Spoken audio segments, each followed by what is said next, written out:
Hello everyone, I am the storyteller and I am here to help you today. I know you use this video to fall asleep, so before that, like the video and subscribe to the channel. Also, where are you from and what time are you watching? Now get comfortable and relax. The first giggle made me freeze at my desk. It was 11:47 p.m. on a Tuesday, and I hadn't moved from my chair in 3 hours, grinding through end-of-quarter reports. The sound drifted through the empty office space, high-pitched and quick, like someone trying to stifle their laughter. My fingers stopped typing mid-sentence. I work on the 14th floor of the Riverside Corporate Center, and I'm the only one with access to this floor after 7 p.m. The cleaning crew comes through at 6 and security does their rounds at 8.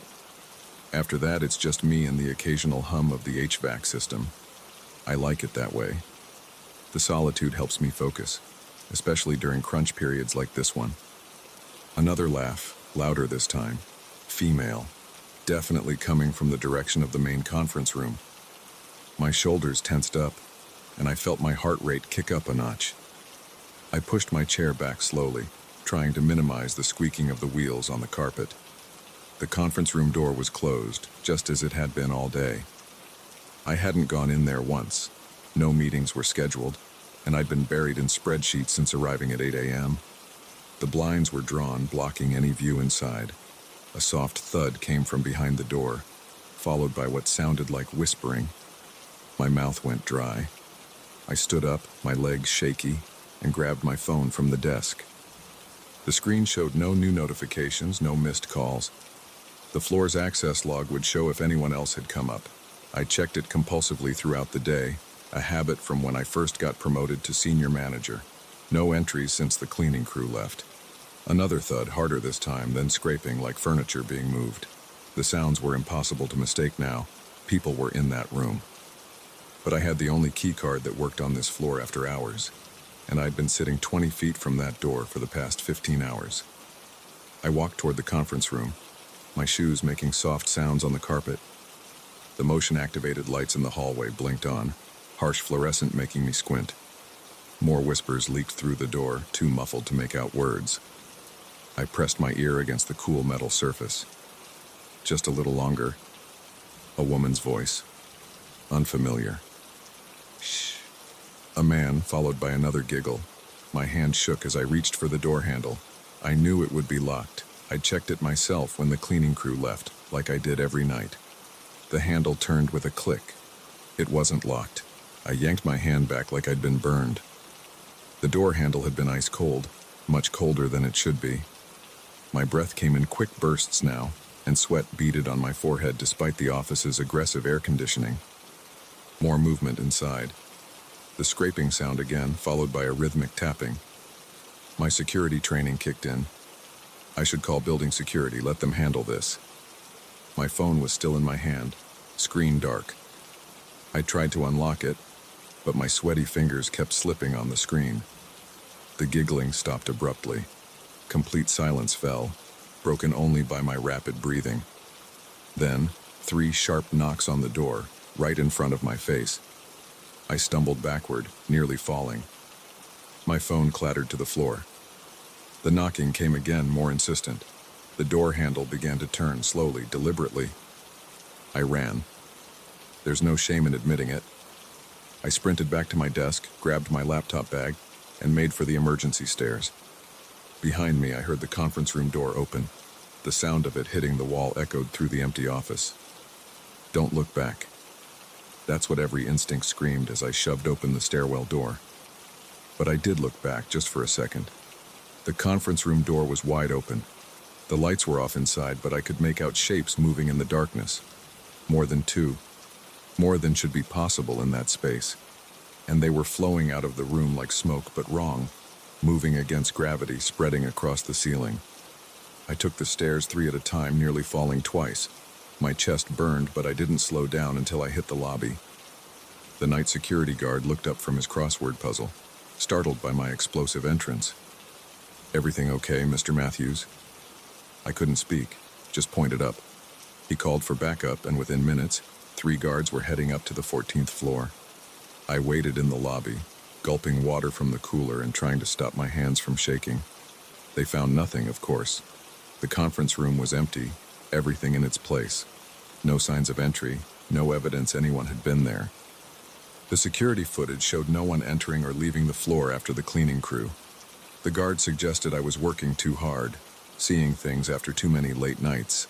I nodded, played along, told them I'd probably just been jumpy, that the sounds were probably just the building settling. They gave me concerned looks as I left, but I didn't care. I knew what I'd heard, what I'd seen. I called in sick the next day, something I hadn't done in 3 years with the company. Spent the morning researching the building's history on my laptop, combing through local news archives. Found nothing unusual, nothing that would explain what happened. When I went back to work 2 days later, I requested a transfer to our downtown office. My boss was surprised. The 14th floor office was considered a perk, a sign of status. I told him I needed a change of scenery. He approved the transfer, but I could tell he was disappointed. I still had to wrap up some projects before the move, which meant going back to the 14th floor. I only went during daylight hours, and I wasn't alone. I'd scheduled meetings throughout the day, made sure there were always other people around. The conference room door stayed closed. Sometimes walking past it, I'd hear something, a soft scratch, a whispered word. But I never opened that door again, never stayed past sunset. The reports could wait until morning. A month after the incident, I was settling into my new office downtown when an email caught my eye. Building management announcing renovations on the 14th floor of Riverside. They were gutting the entire floor, including the conference room. The next day, I got a call from my old boss. His voice was strange, tight. Asked if I'd heard about what they found when they started the demolition. I said no, trying to keep my voice steady. The strangest thing, he said. When they took down the conference room walls, they found an old door behind the drywall. Sealed up, looked like it hadn't been opened in decades. But here's the weird part. It was locked, and when they finally got it open, it didn't lead anywhere. Just opened into the exterior wall. I thanked him for letting me know and hung up before he could say more. Turned off my phone, closed my laptop. Sat in my new office watching the sunset through windows that faced away from Riverside Corporate Center. Sometimes, late at night when I can't sleep, I think about that door they found. About what it might have been sealed up to keep in, or keep out.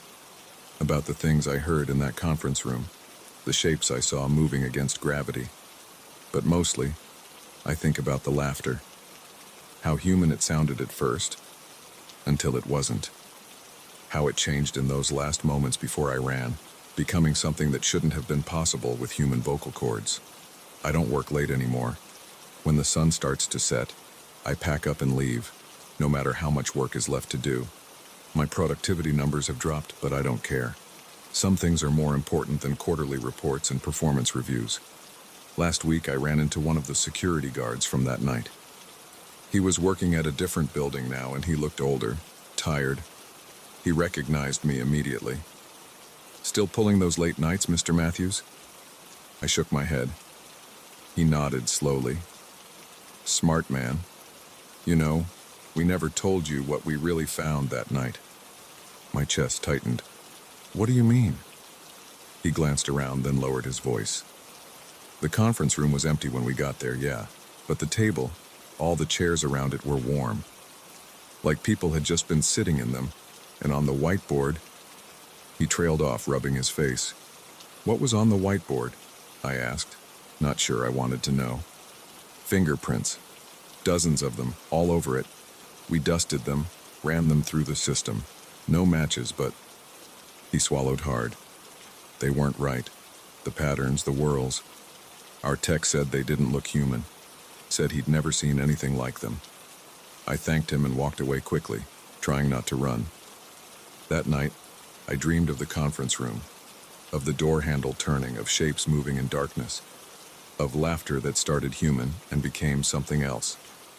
I woke up at 3 a.m. drenched in sweat, with a familiar sound echoing in my ears, the soft scrape of furniture being moved, followed by muffled giggling. But when I turned on the lights, my apartment was empty. The sounds were just in my memory. Or at least, that's what I tell myself. I saw in the paper yesterday that they're tearing down Riverside Corporate Center. Something about structural issues, the foundation being unstable. They're starting with the upper floors and working their way down. I wonder if they'll find more sealed doors. Wonder what might come out when the walls come down. But I won't be watching to find out. I've accepted a job in another city, as far from Riverside as I could get. My new office is in a modern building, all glass and steel, with no hidden spaces or sealed rooms. Still, I make sure to leave before dark. Some habits are worth keeping. And sometimes, when I'm alone in a quiet room, I catch myself listening. Listening for the sound of laughter, for the scrape of furniture, for knocks on doors that should be locked. But mostly, I try not to think about that night on the 14th floor. About what might have happened if I'd opened that conference room door when the handle started to turn. About what I might have seen if I'd stayed just a few seconds longer. Some questions are better left unanswered. Some doors are better left closed. And some rooms, like that conference room on the 14th floor, are better left undisturbed. No matter what sounds come from behind their doors late at night, when you think you're alone in the building. But you're never really alone. Not in places like that, I know that now.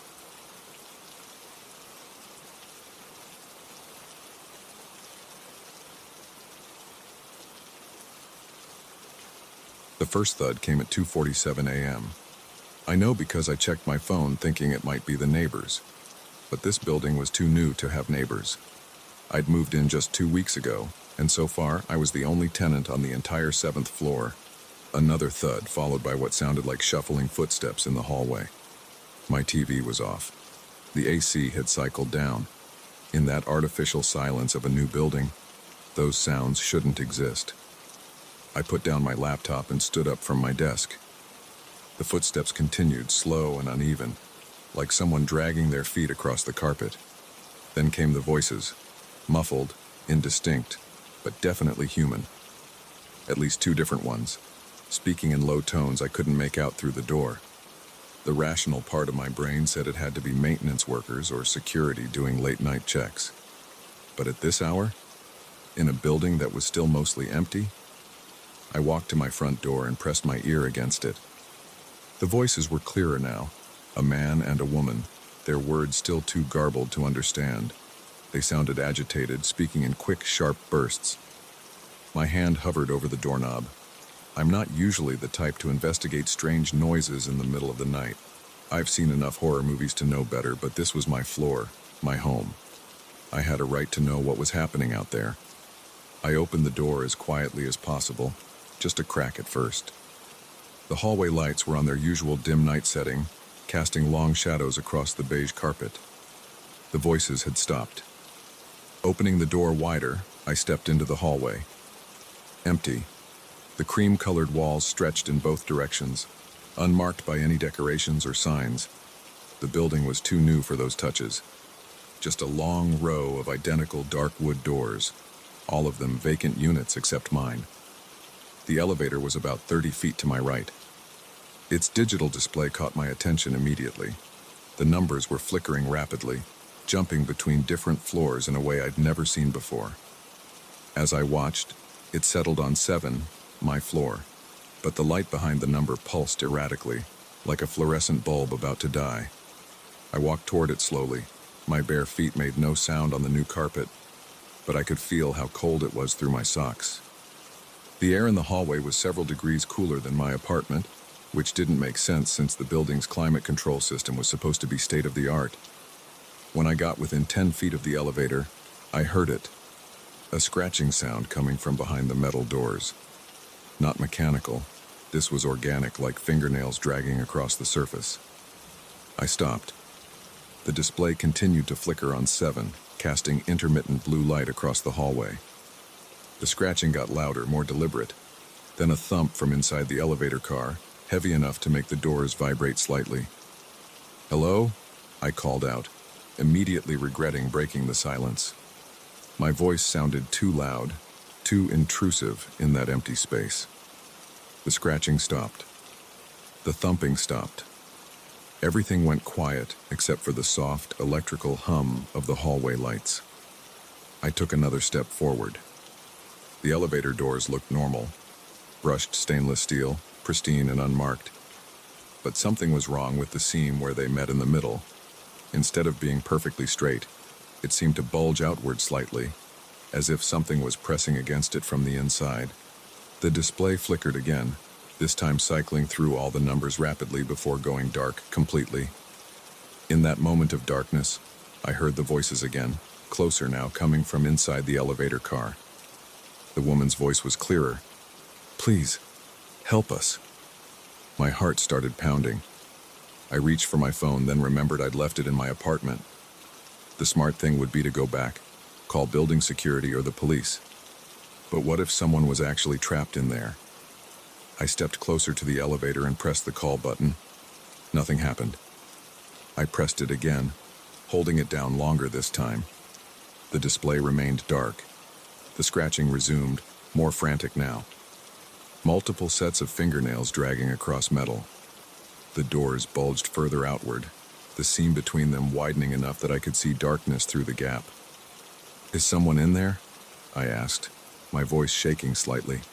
"I can call for help." A hand shot through the gap between the doors, pale, dirty, with broken fingernails. It clawed at the air for a moment before gripping the edge of the door, trying to pull it open wider. I stumbled backward. The hand was followed by another, then another. Multiple hands forcing their way through the widening gap, accompanied by the screech of metal being forced apart.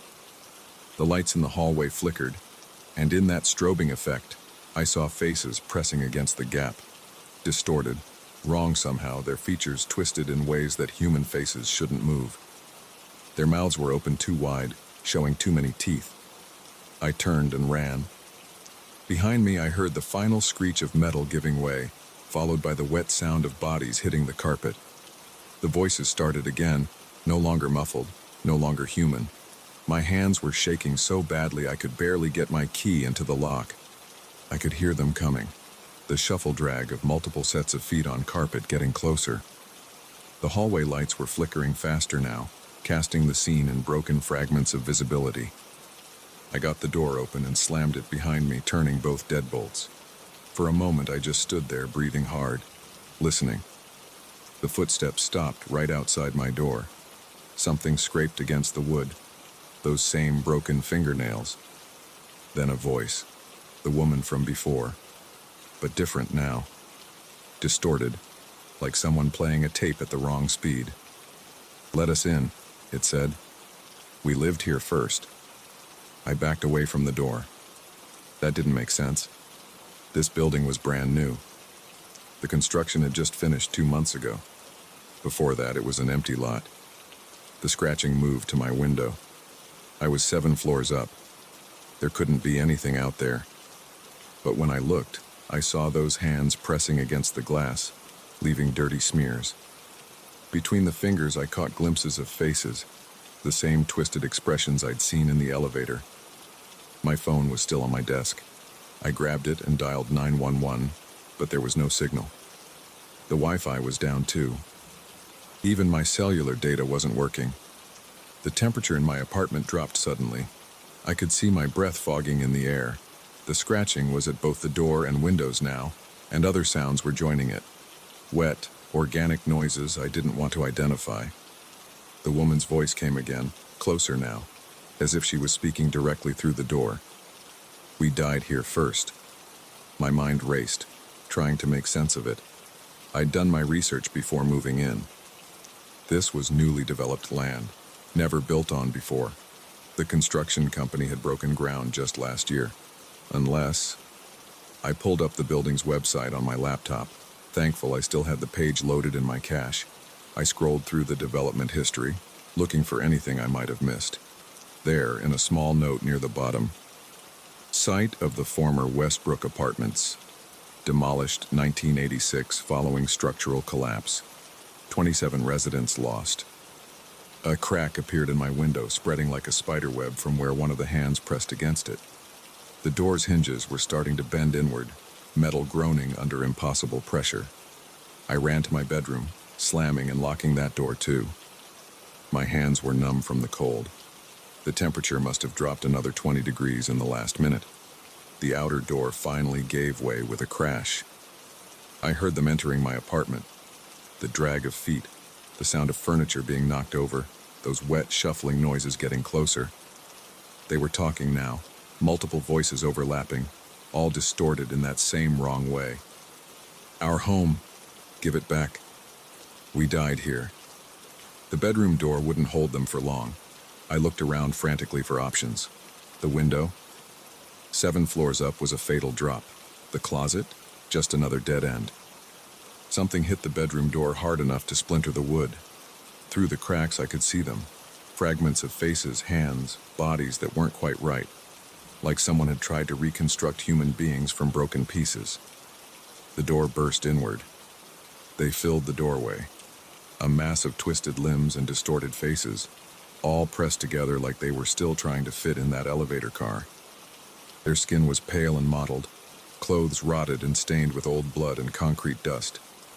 The woman who had spoken first was in front, her neck bent at an impossible angle, arms too long for her body. When she smiled, her jaw opened wider than any human mouth should. "Welcome home," she said. I backed up until I hit the window. They moved into the room as one mass, reaching for me with those broken hands. The cold was intense now, burning my lungs with each breath. The woman's hand touched my shoulder. Her skin felt like wet concrete. "Stay with us," she whispered. "Forever." I closed my eyes. When I opened them again, I was lying on my desk, my laptop screen dark in front of me. Sunlight was streaming through the windows. My phone showed 8:15 a.m. A dream, just a horrible dream. Then I noticed the temperature display on my thermostat, 42 degrees Fahrenheit. And there, on my shoulder, 5 distinct bruises in the shape of fingerprints, gray like old concrete. I moved out that day, left most of my things behind. The building management didn't argue when I broke my lease. They just looked uncomfortable and processed the paperwork quickly. A month later, I drove past the building. It was empty again, all the windows dark. A sign out front announced, "Luxury apartments, taking applications." As I waited at the red light, I looked up at the 7th floor. For a moment, I thought I saw something in my old window. A pale face, pressed against the glass, smiling too widely. The light turned green. I drove away and never looked back. But sometimes late at night, I still hear those voices. And when I'm in an elevator, I watch the floor numbers carefully, holding my breath until they stop exactly where they're supposed to, because sometimes they don't. Sometimes they flicker.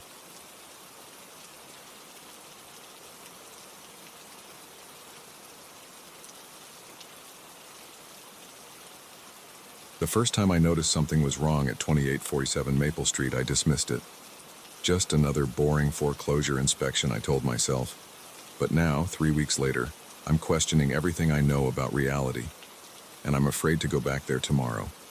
I've been a real estate agent for 15 years. Foreclosure inspections are routine. Check the property condition, document any damage, make sure it's secure.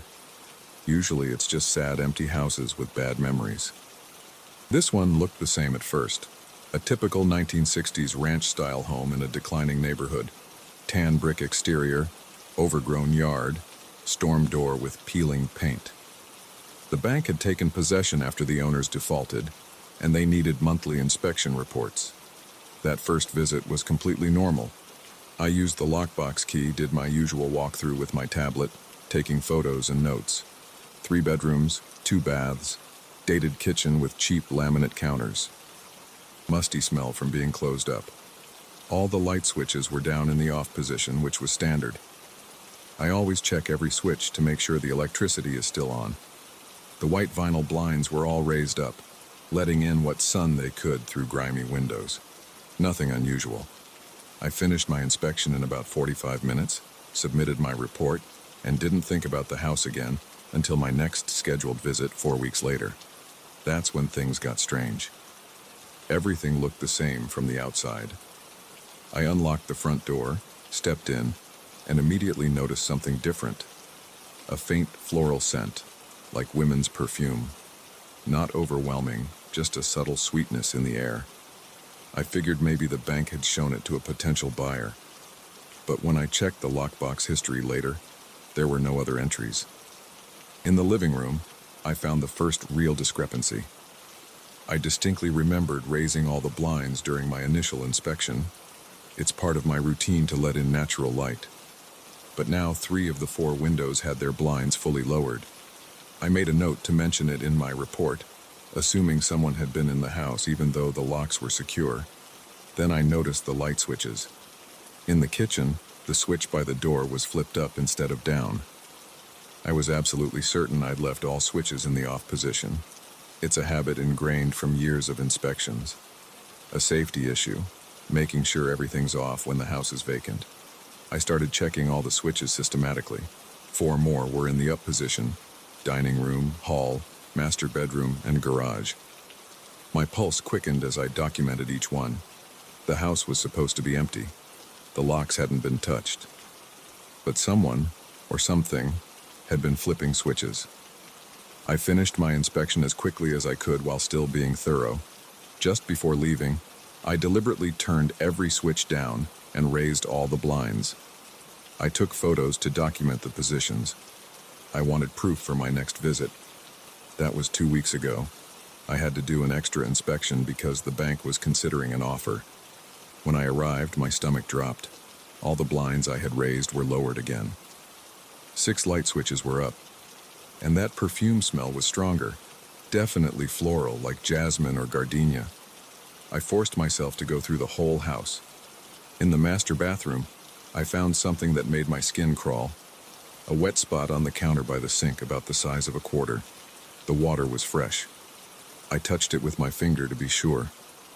While I was examining it, I heard a sound from somewhere in the house, like footsteps on carpet, very soft, barely audible. I spun around, heart pounding. "Hello? Anyone here?" My voice sounded thin and shaky. No response, just the hollow echo of an empty house. I practically ran through the rest of my inspection. Every creak of the floor made me jump. The air felt thick and heavy, like someone was watching me. When I finally got out to my car, I sat there for several minutes, hands trembling on the steering wheel. I requested to be taken off the account, told my supervisor I had too many properties already. She said no, we're short-staffed, and this is an important client. I have to go back tomorrow for the monthly inspection. This time I'm bringing backup, Mike, another agent from my office.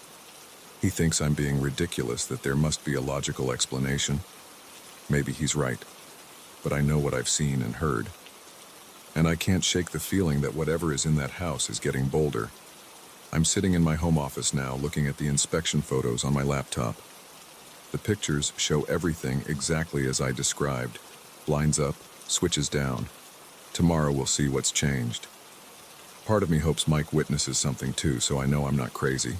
But a bigger part hopes everything is completely normal. My phone just buzzed. A text from Mike confirming tomorrow's inspection at 10 a.m.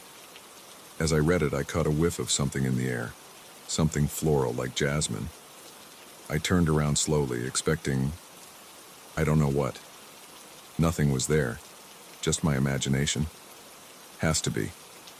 I close my laptop and try to focus on other work, but my mind keeps drifting back to 2847 Maple Street, to those light switches that keep flipping up when no one's there, to that fresh water on the bathroom counter, to those soft footsteps I heard, or thought I heard. Tomorrow I'll know more. Tomorrow I'll have backup. Tomorrow we'll document everything thoroughly. But right now, in the growing darkness of my office, I'm struggling to find a rational explanation for what's happening in that empty house. The next morning dawns gray and cold.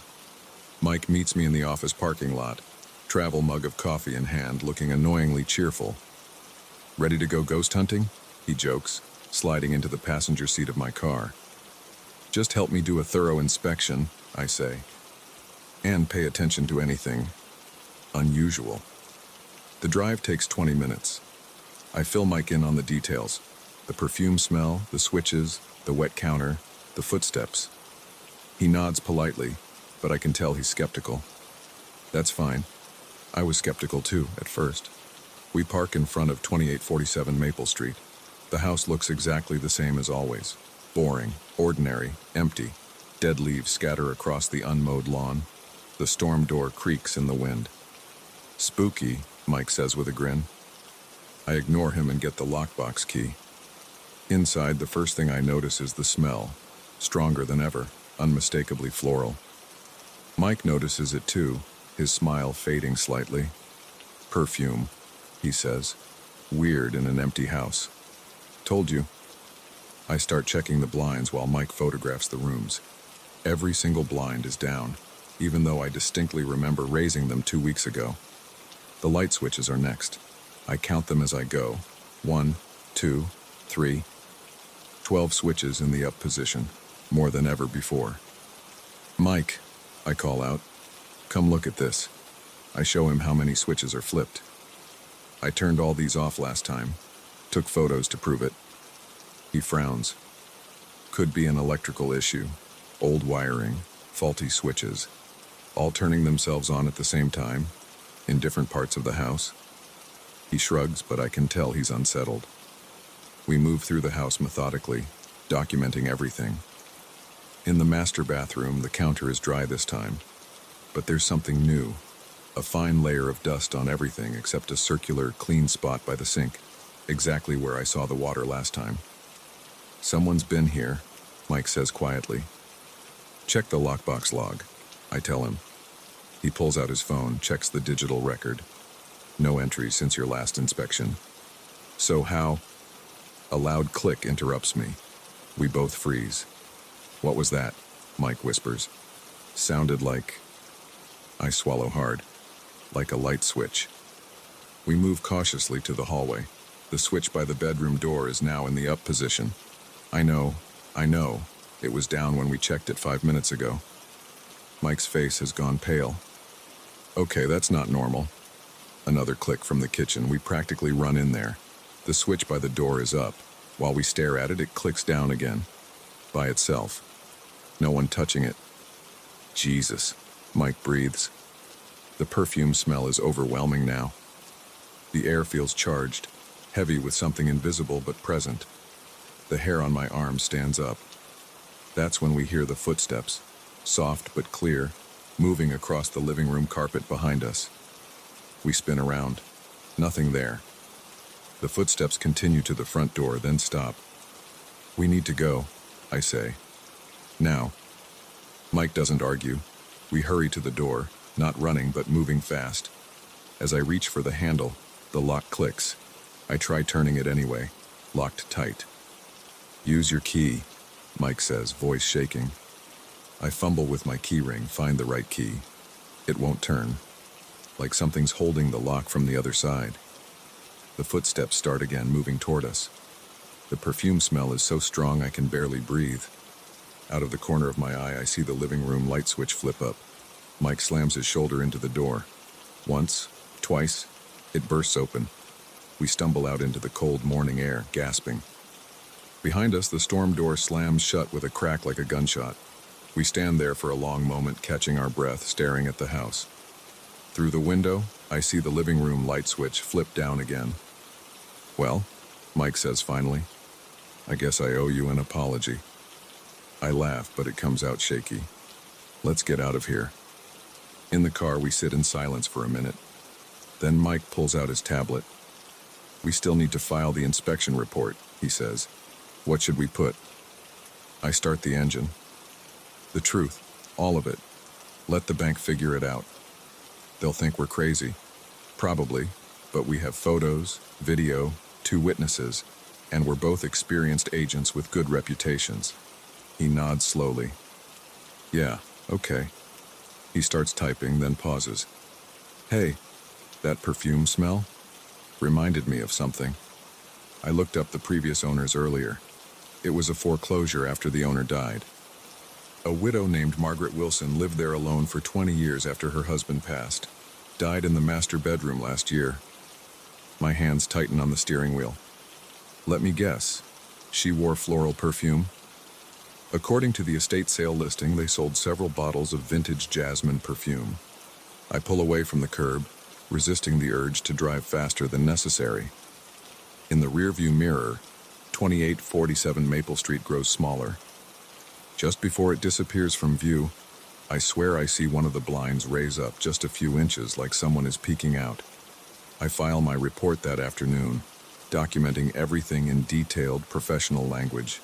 The bank will probably take us off the account, maybe even question our competence. I don't care. I'm done with 2847 Maple Street. But that night, sitting in my home office again, I find myself scrolling through photos of the house. Something catches my eye in one of the living room shots, a faint blur in the corner like a human figure. I zoom in, trying to make it clearer. Suddenly, my desk lamp flicks off. A familiar floral scent drifts through the air. I close my laptop, grab my keys, and leave. I'll work from the office tomorrow. Some cases I'm learning are better left to someone else. Let the bank send another agent. I'm sure Margaret will find creative ways to make them feel welcome. As I drive away, I check my rearview mirror out of habit. For a moment, I think I see something in the back seat, a blur, a shadow, a hint of movement. But when I look again, it's gone. Just my imagination. Has to be, right?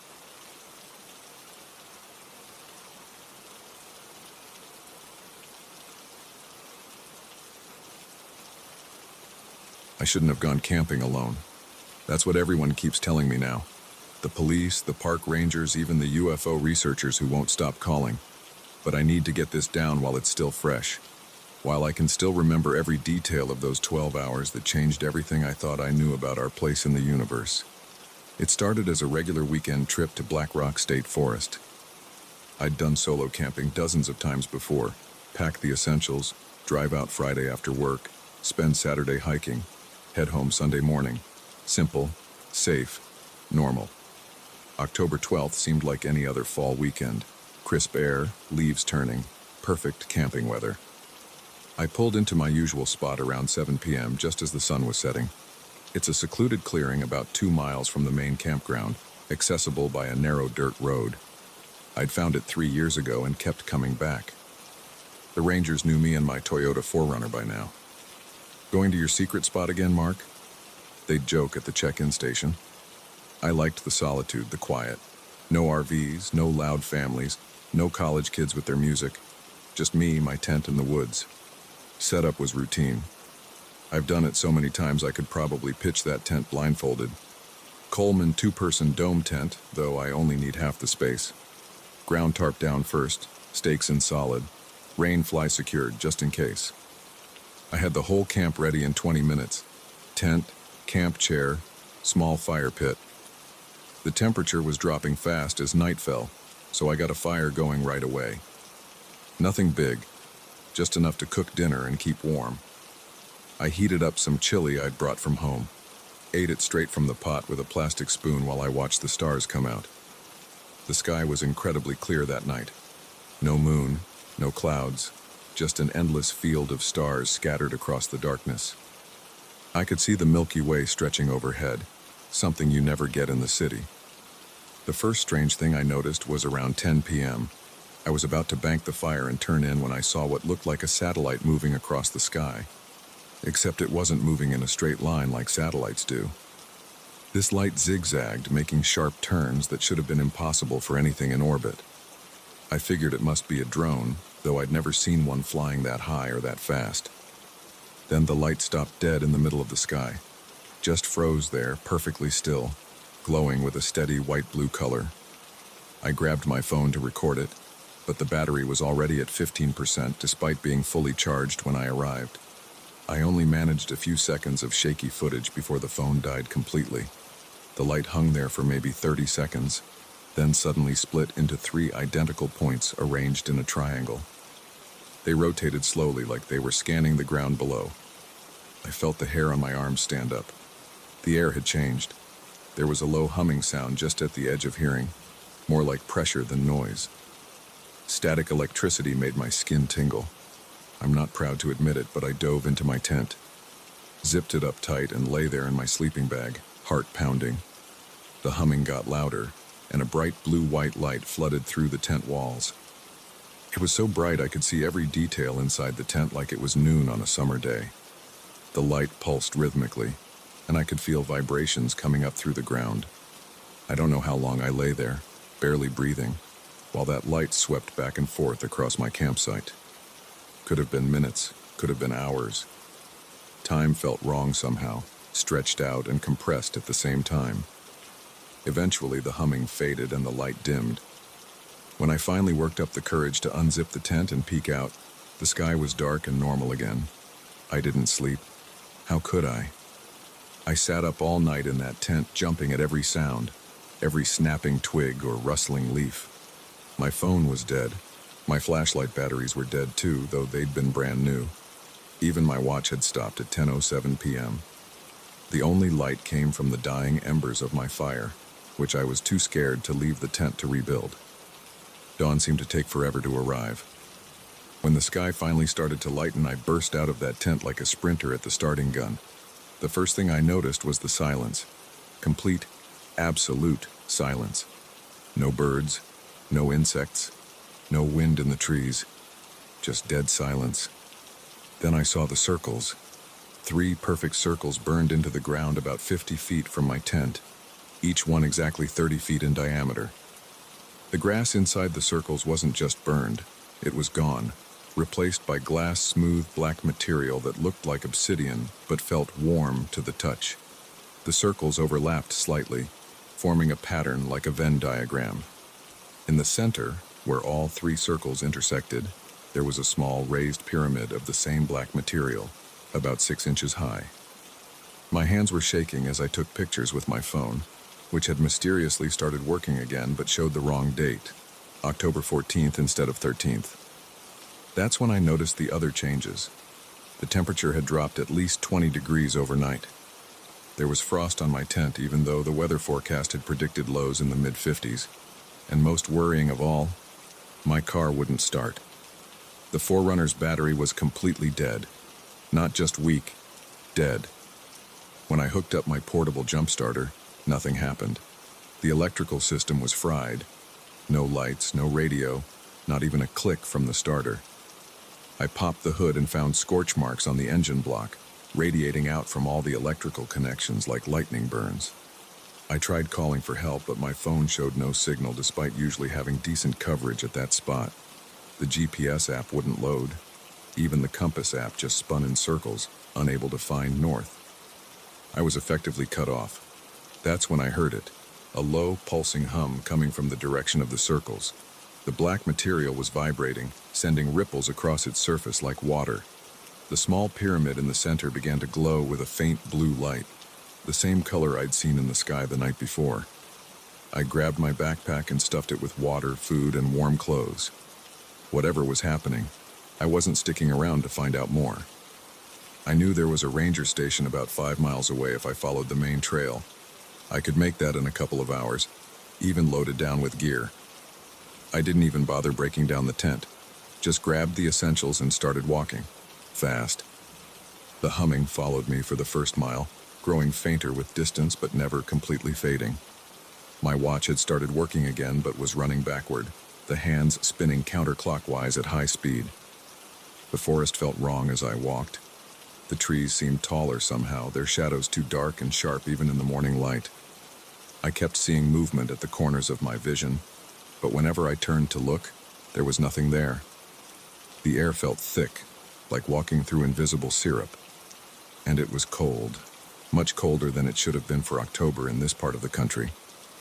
I made it about 3 miles before I had to stop and rest. My legs felt like lead, and I was breathing way too hard for the relatively easy terrain. That's when I noticed the first mark on my arm, a perfect circle about the size of a quarter, raised and red like a brand but ice cold to the touch. As I watched, 2 more identical marks appeared next to it, forming the same triangle pattern I'd seen in the sky. I ran, dropped my pack and ran like hell through those woods, branches whipping my face, roots trying to trip me with every step. The marks on my arm were spreading, multiplying in geometric patterns down to my wrist and up past my elbow. Each new circle brought a wave of cold that seemed to sink right into my bones. I don't remember much about the last mile to the ranger station.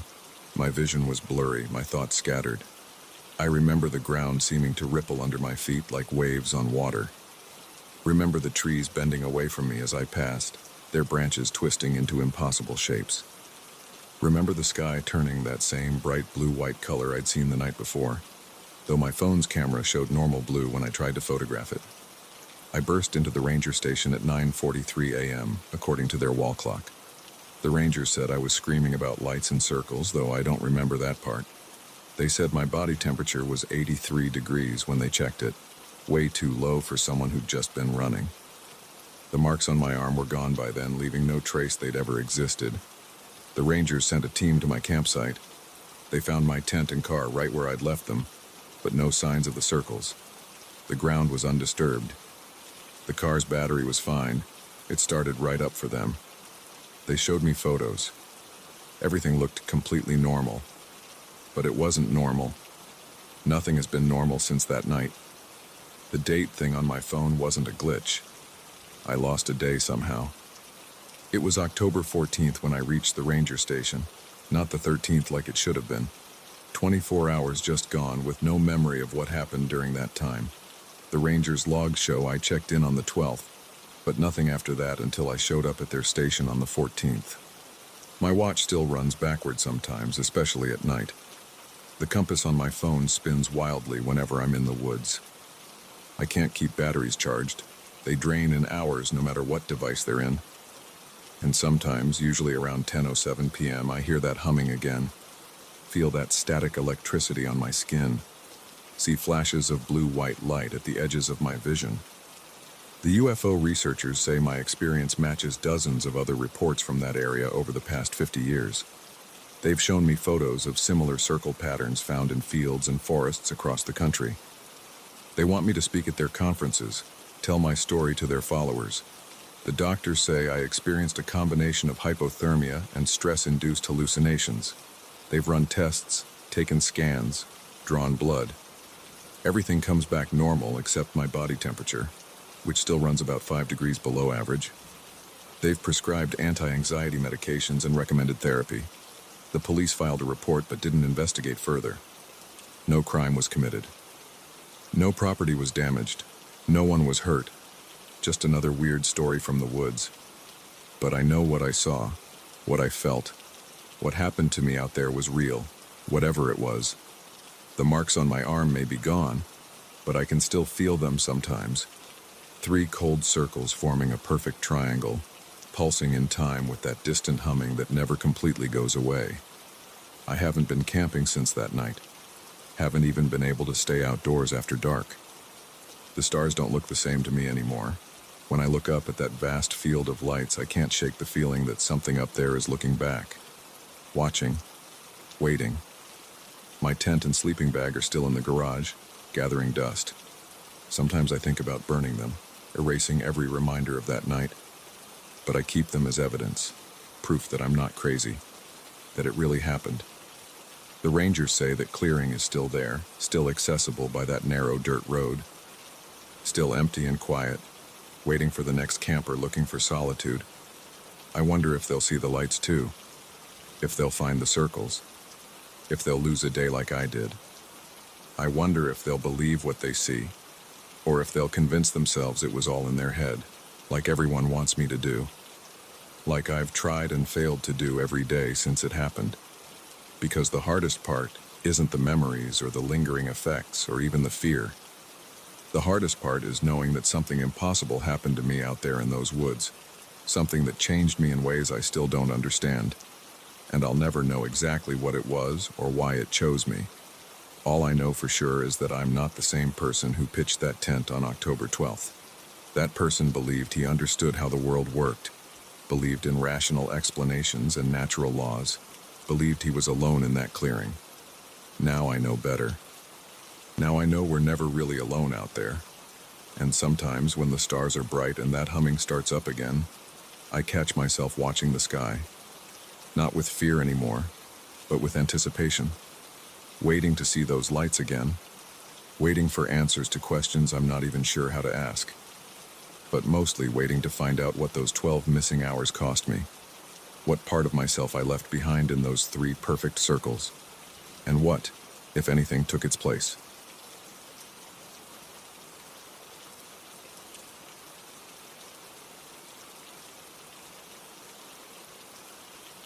I found the photograph at the bottom of a cardboard box marked Kitchen 2019. It was wedged between my old coffee maker and some chipped mugs. That was impossible. I'd packed that box myself 3 years ago, and I'd never seen this photo before in my life. But the faces staring back at me made my stomach drop. The picture showed a family of 4 standing in front of a red brick house. The father wore a brown leather jacket that looked exactly like the one hanging in my closet at home. The mother had long, dark hair pulled back in a ponytail, just like Sarah used to wear hers before the divorce.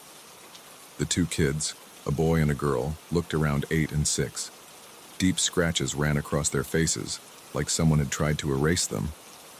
I sat down hard on the concrete floor of my storage unit, ignoring the dust and grime. Unit 247 had been my dumping ground for the past 5 years, ever since Sarah and I split up, and I had to downsize to a 1-bedroom apartment. Now the facility was being demolished for condos, and I had 48 hours to clear everything out. The temperature was dropping as evening approached. The fluorescent lights buzzed overhead, casting harsh shadows across the rows of identical rolling doors. I'd been here since morning, sorting through boxes, making piles for donation and trash. That's when I started noticing things that didn't belong to me. At first, it was small stuff.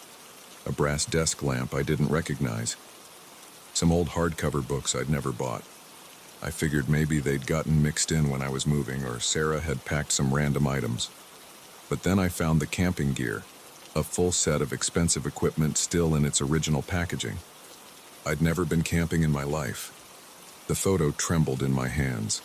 The father had my exact hairline, my nose, even the small scar above his right eyebrow.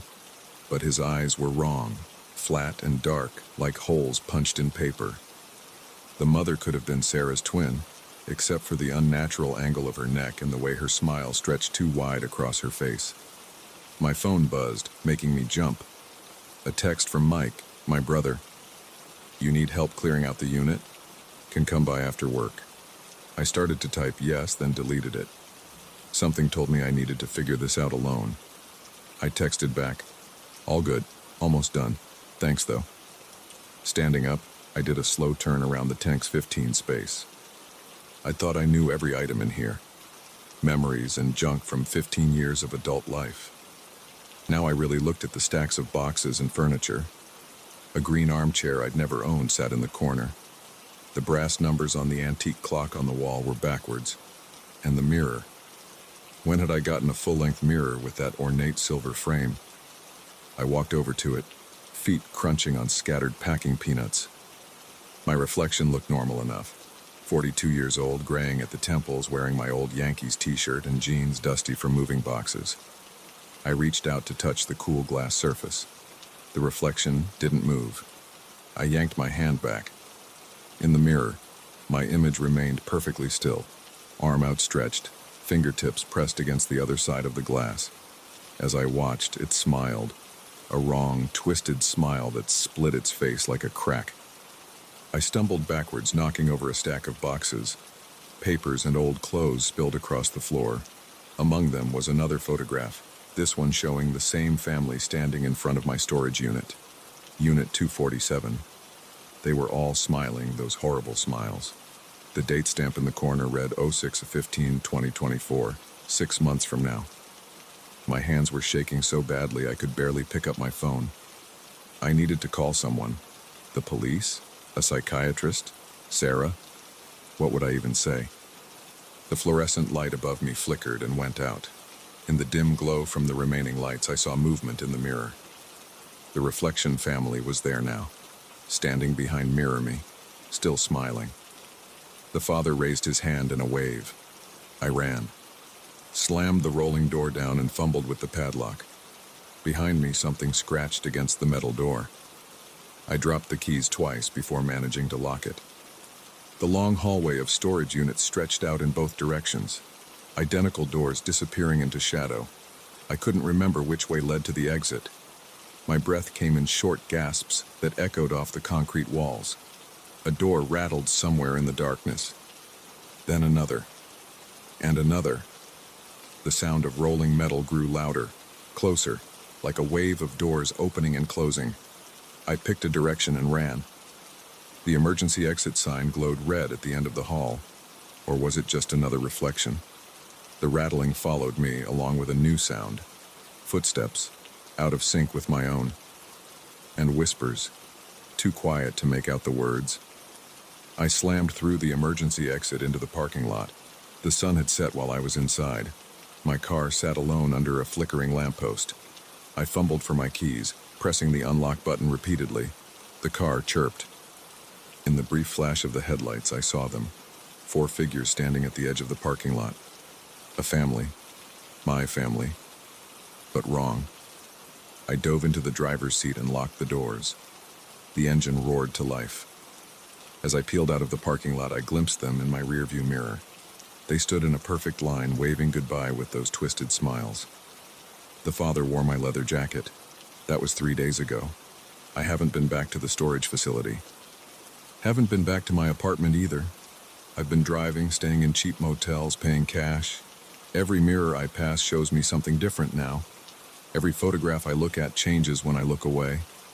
This morning I found another picture in my wallet. I know I've never seen it before, but it was tucked behind my driver's license like it had always been there. It shows me, the real me, standing with that family in front of Unit 247. We're all smiling those wrong smiles. The date stamp says 06/16/2024. Tomorrow. I could run, drive until I run out of gas, then keep going on foot. But I know that won't work. They're in every reflection now, getting closer. Waiting. I'm writing this all down because I need someone to know what happened. Need someone to understand why I have to go back to Unit 247. They're waiting for me there. My family. The family I never had. The family I might have had, in some other version of my life. The family I'm about to become. I keep checking my smile in the rearview mirror. It looks normal. For now.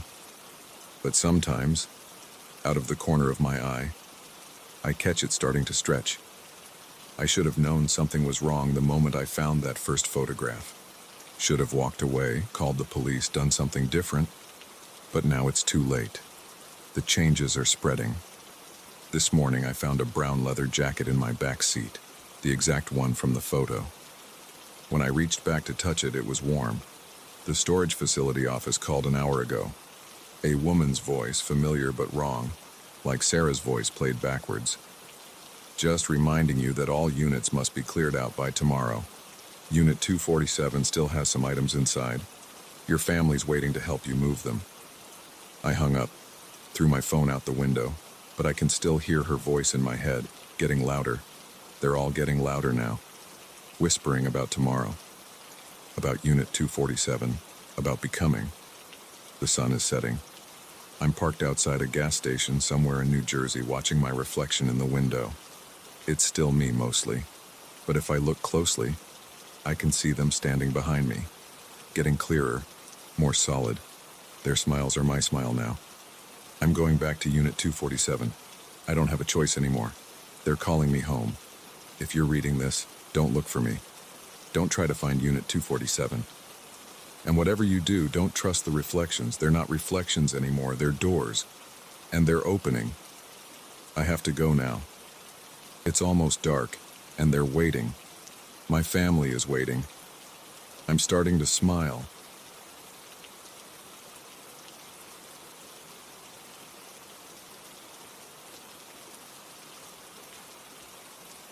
The VHS tape sat on my coffee table, its black plastic case collecting dust in the late afternoon light.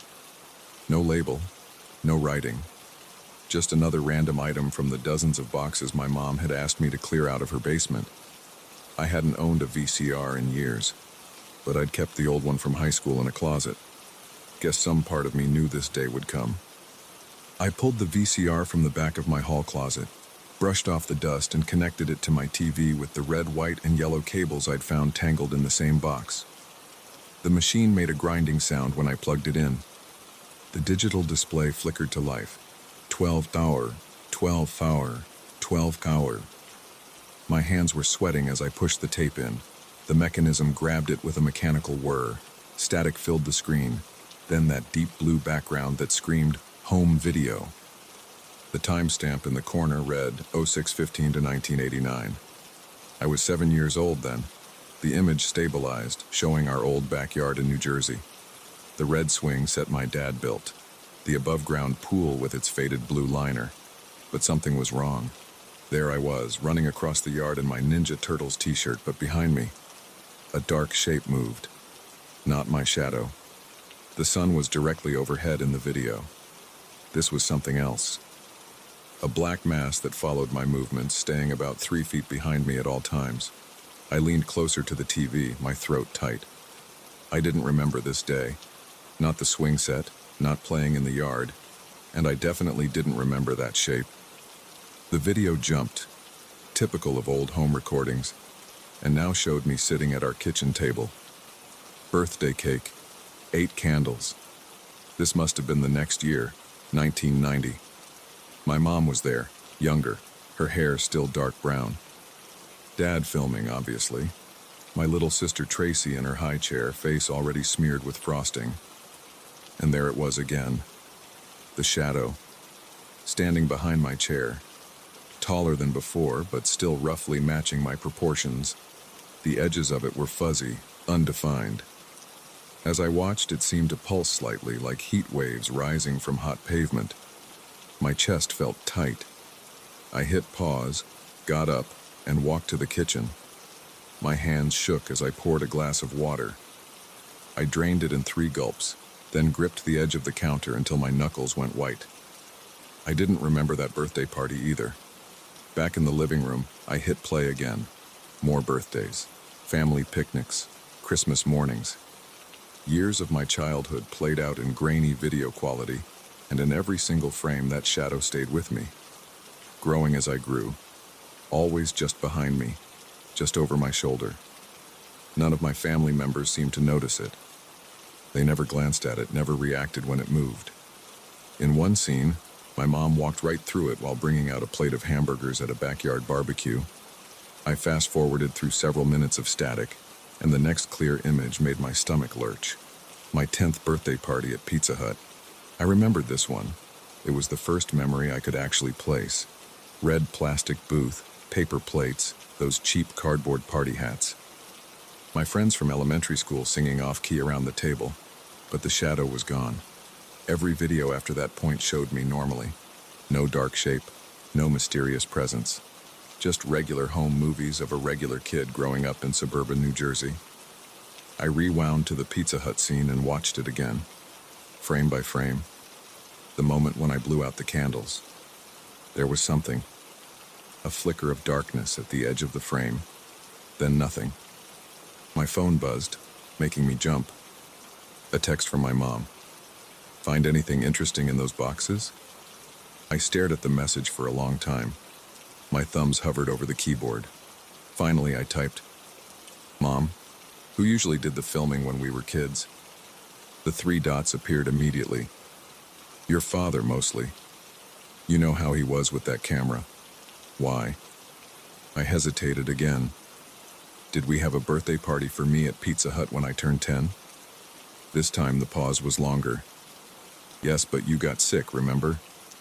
High fever that morning. Almost had to cancel. You were so stubborn about still having the party. Kept saying you weren't going to let it win.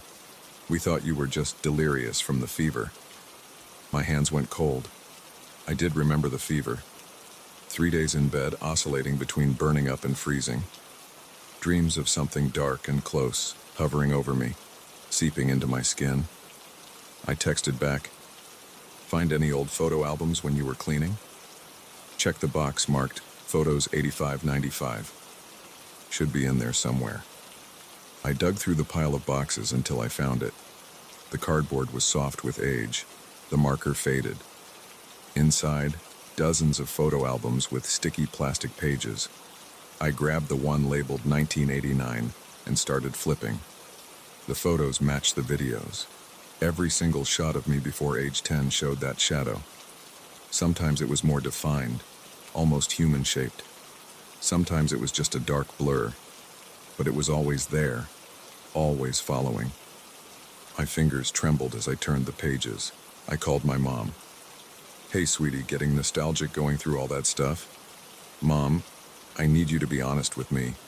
Was I different before I got sick that time? Before the Pizza Hut birthday?" The silence on the other end stretched out.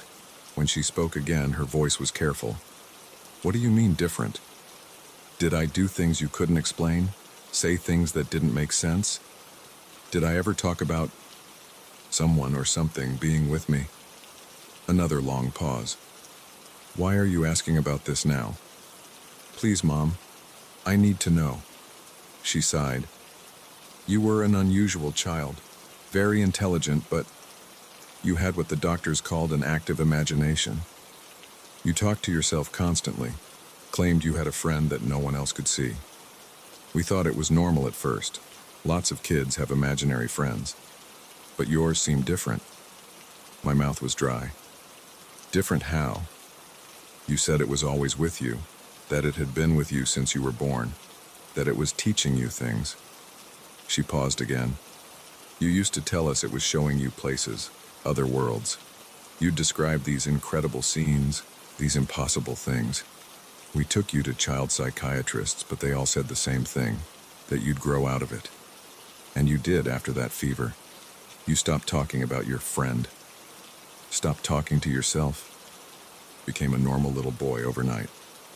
I looked at the TV screen, paused on that last frame at Pizza Hut, the dark flicker at the edge. "Do you remember what I called it? This friend? You never gave it a name. You just called it my shadow." My hand holding the phone was slick with sweat. "Mom, I need you to think carefully. In all the photos and videos from when I was little, did you ever notice anything strange? Anything in the background?" "What? No, of course not. They're just normal family photos." She paused. "Alex, you're scaring me. What's going on?" "Nothing," I said quickly. "Just remembering things. Hey, I should go. Need to finish sorting through these boxes." "Alex." I hung up, turned back to the TV, rewound the tape to the beginning. This time I watched more carefully. In that first scene, in the backyard, I wasn't just running. I was running with my arms out, like an airplane. But my head was turned to the side, my mouth moving, talking to the shadow. I switched to another scene. Christmas morning, probably age 6. As I opened presents, I kept holding them up, showing them to something over my shoulder. The shadow pulsed and shifted with each movement. Scene after scene. Birthday parties where I saved a piece of cake, setting it aside on an empty chair. Playing with toys, but always leaving space for something else to sit. Having animated conversations with empty air, or what looked like empty air on camera. The fever hadn't cured me of an overactive imagination. It had taken something from me, or maybe something had left. I fast-forwarded through more static, and a new scene appeared. One I hadn't watched yet. Me in a hospital bed, age 10, pale and thin, dark circles under my eyes. The shadow was there, larger than ever, filling the entire corner of the room. The camera was shaky. Dad must have been filming quickly, probably against hospital rules. The timestamp showed 3 a.m. In the video, I was sitting up in bed, talking. The audio was poor, mostly static, but I could make out words. "Time to go. Can't stay. Thank you for..." The shadow seemed to pulse, growing larger, darker. Small tendrils of blackness reached toward my bed. Then the picture went black.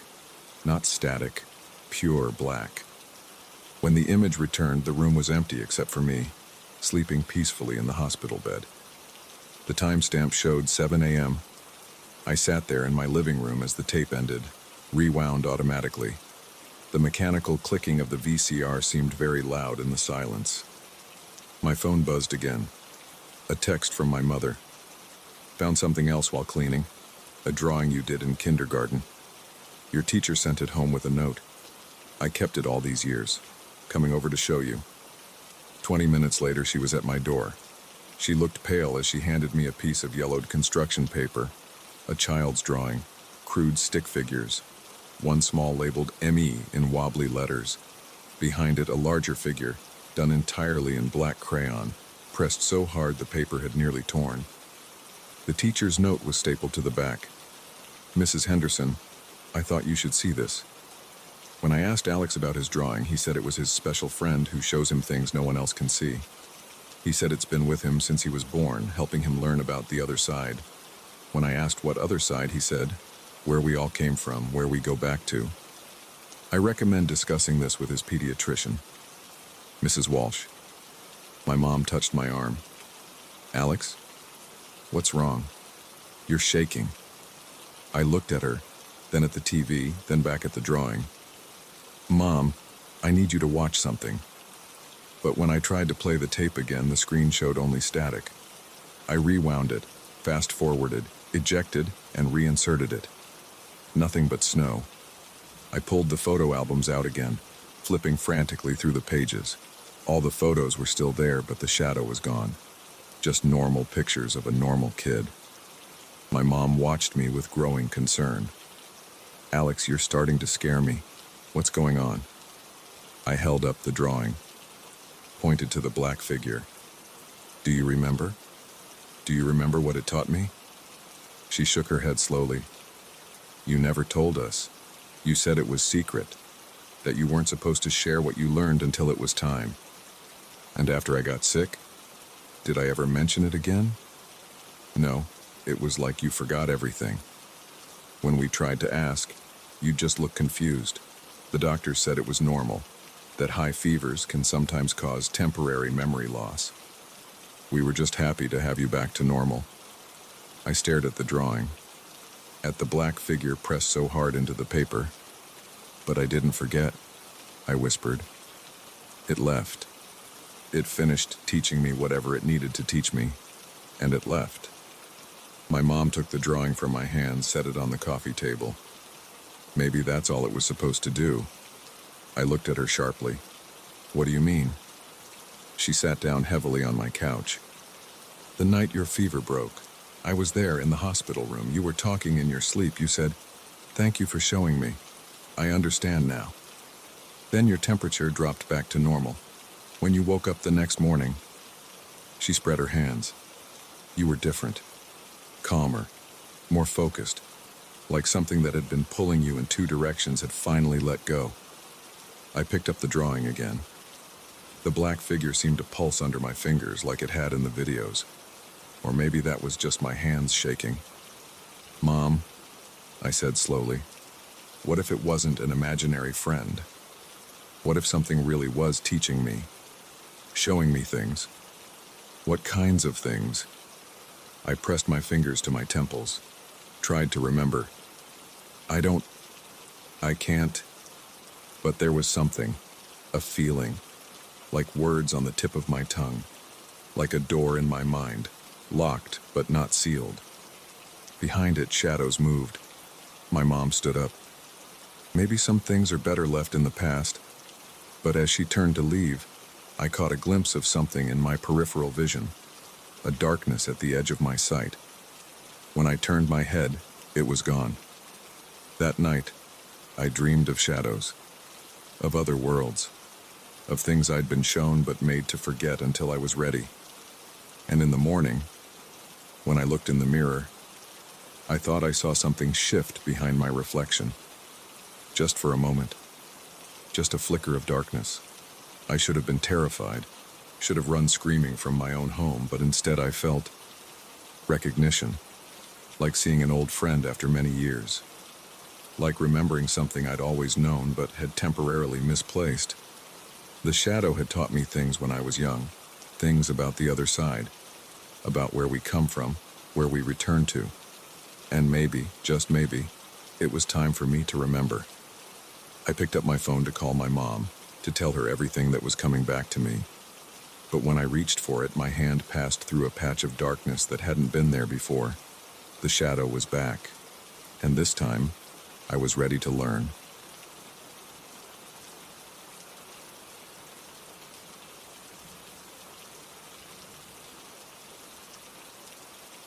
I didn't expect to end up at the Starlight Motel that night. The neon sign buzzed with half its letters burned out, casting a sickly red glow across the empty parking lot. My Ford had broken down 10 miles outside of Millbrook, Arizona, and this was the only place within walking distance. The night clerk barely looked up from his phone when I walked in, just pushed a registration card across the scratched counter and muttered, $40. Room 214 smelled like stale cigarettes and cheap air freshener. The carpet was worn thin, revealing concrete underneath in patches near the bathroom door.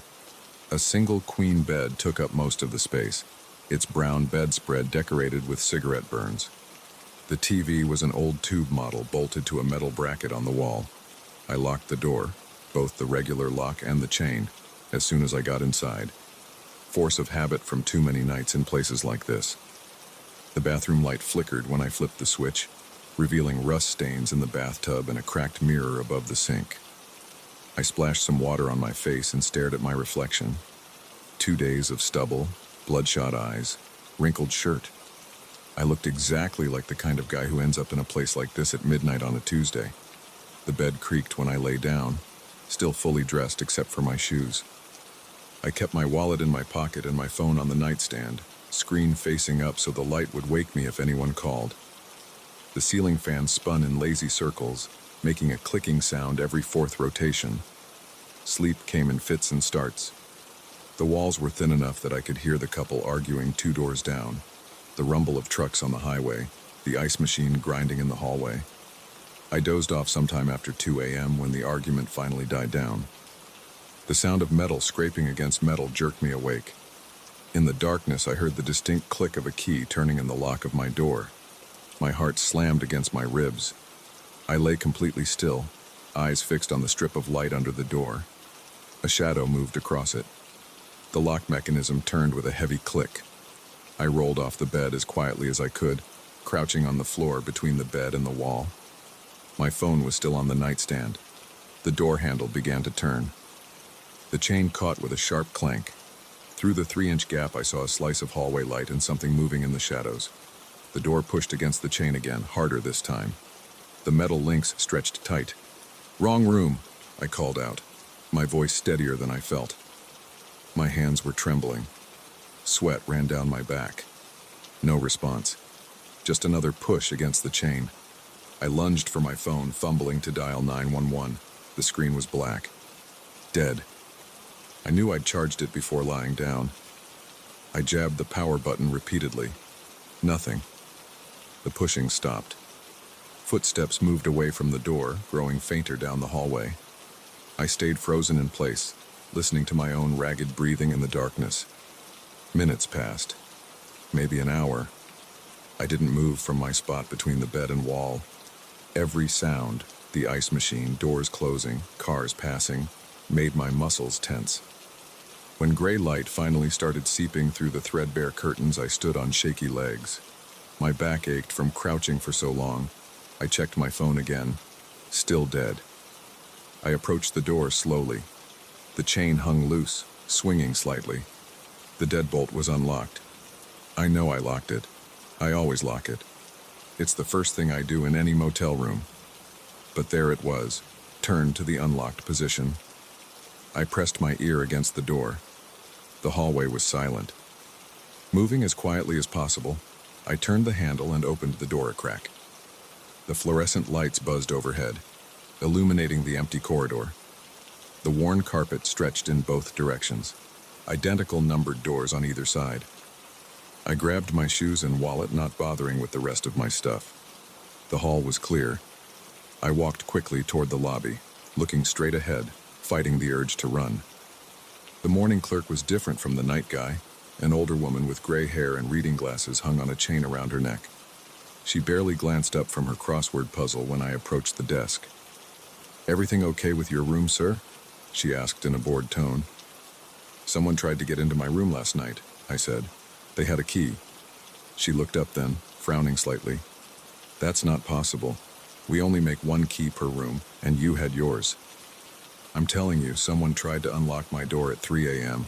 The deadbolt was unlocked this morning." "Sir, all our keys are accounted for. Maybe you forgot to lock it?" "I didn't forget." My voice rose. I forced myself to take a deep breath. Look, can you just check if anyone else was issued a key to room 214? She sighed and turned to her computer, typing slowly with 2 fingers. No other keys issued, and the electronic log shows no entries after you checked in at 11:47 p.m. Electronic log.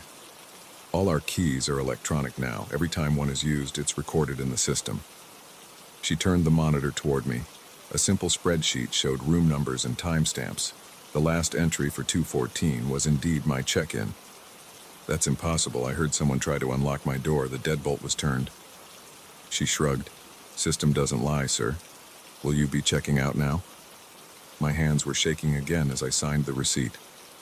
I walked quickly to my car, scanning the nearly empty parking lot as I went. An old Buick, a pickup truck, and a minivan were the only other vehicles there. The Ford started on the first try. Of course it did. I pulled out of the lot without looking back at room 214. 20 minutes later, I stopped at a diner just outside of Millbrook. My phone came back to life as soon as I plugged it into the car charger. No missed calls, no texts, battery at 100%. I sat in a booth by the window, ordered coffee I didn't really want, and opened the browser on my phone. The Starlight Motel had exactly 2 reviews online, both from over a year ago.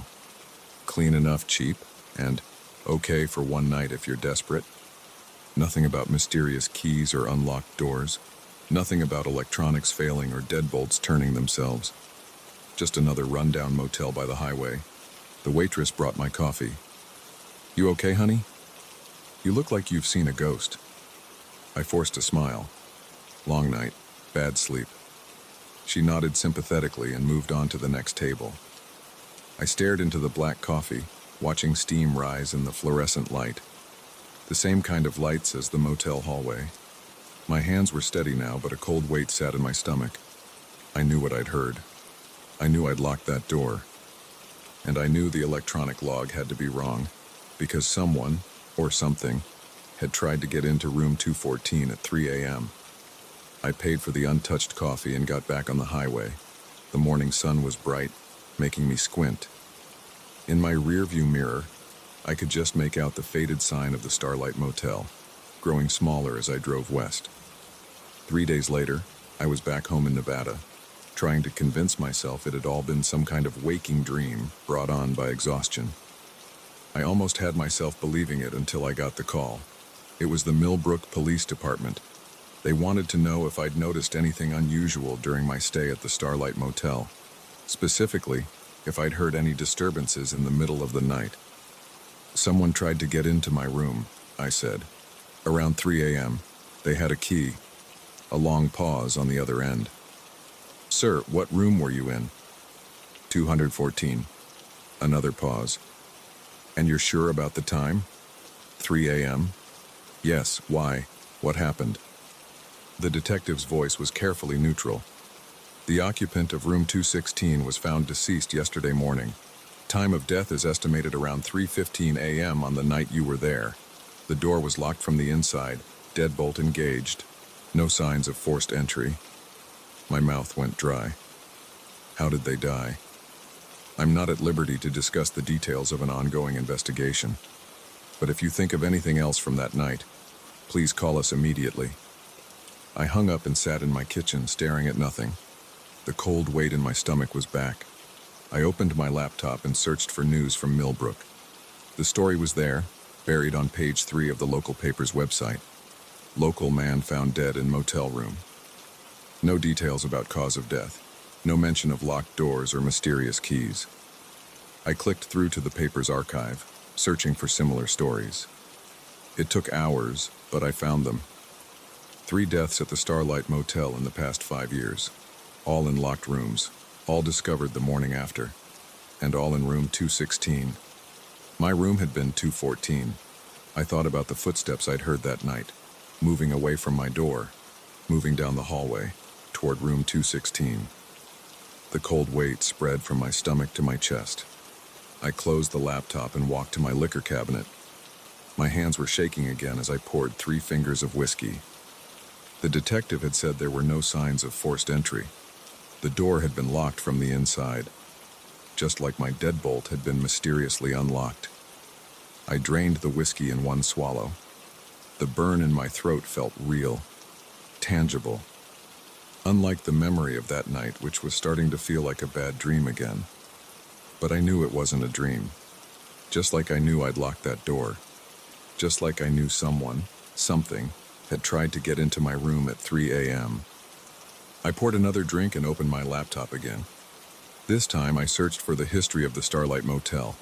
It had been built in 1963, renovated in 1989, and again in 2018 when the current owners installed the electronic key system. The renovation article mentioned they'd replaced all the old locks, all except one door that wouldn't accept the new system, the door to room 216. My phone rang, making me jump. Unknown number. Hello? Sir, this is Detective Morrison again. One more question about your stay at the Starlight. You said someone tried to get into your room with a key. Yes. Did you actually see anyone? I thought about the shadow I'd seen through the gap in the door. Had it been a person's shadow? I wasn't sure anymore. No, I said. I just heard the key in the lock. And you're certain you locked the deadbolt? Yes. But it was unlocked in the morning? Yes. A long silence. Then, sir, we just reviewed the security footage from that night. The hallway camera shows no one approaching your door between midnight and 6 a.m. The whiskey turned sour in my stomach. That's impossible. I heard them. The deadbolt was unlocked. There's more, he said. We checked the electronic key logs again. There was an attempted entry to your room at exactly 3:02 a.m., but it wasn't with a key. What do you mean? The system logged it as a master key override. The kind only used by maintenance, except what? The motel doesn't have any master keys. They were all destroyed in 2018 when the new system was installed. I sat in silence, processing this. One more thing, the detective said. The time of death in room 216 has been confirmed. 3:15 a.m., exactly 13 minutes after the logged attempt to enter your room. I hung up without responding. My hands were steady as I poured a third drink, but the rest of me was shaking. I thought about that night again, the key turning in the lock, the shadow in the gap, the footsteps moving away, toward room 216, 13 minutes. I opened my laptop one last time and booked a flight to Phoenix. I needed to see the Starlight Motel again, needed to look at room 214 and room 216 in the daylight, but mostly I needed to know what would have happened if that chain hadn't caught, if whatever had tried to enter my room had gotten in. The flight was in 6 hours. I poured another drink and watched the sun set through my kitchen window. In the gathering darkness, I heard a sound that made my blood run cold. Metal scraping against metal, like a key turning in a lock. I turned slowly toward my front door. The deadbolt was locked. I knew it was locked, but as I watched, it began to turn.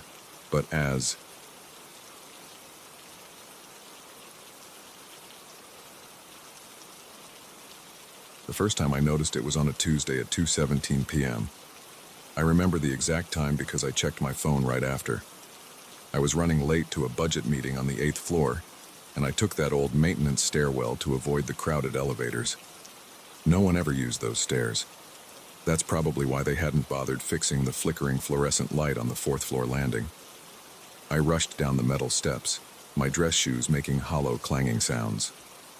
The handrail was cold under my palm, that thick industrial-grade steel they used in buildings from the 70s. As I rounded the bend between the 6th and 5th floors, something caught my eye. Movement in the polished surface of the handrail. It was my reflection, but something was wrong. I stopped.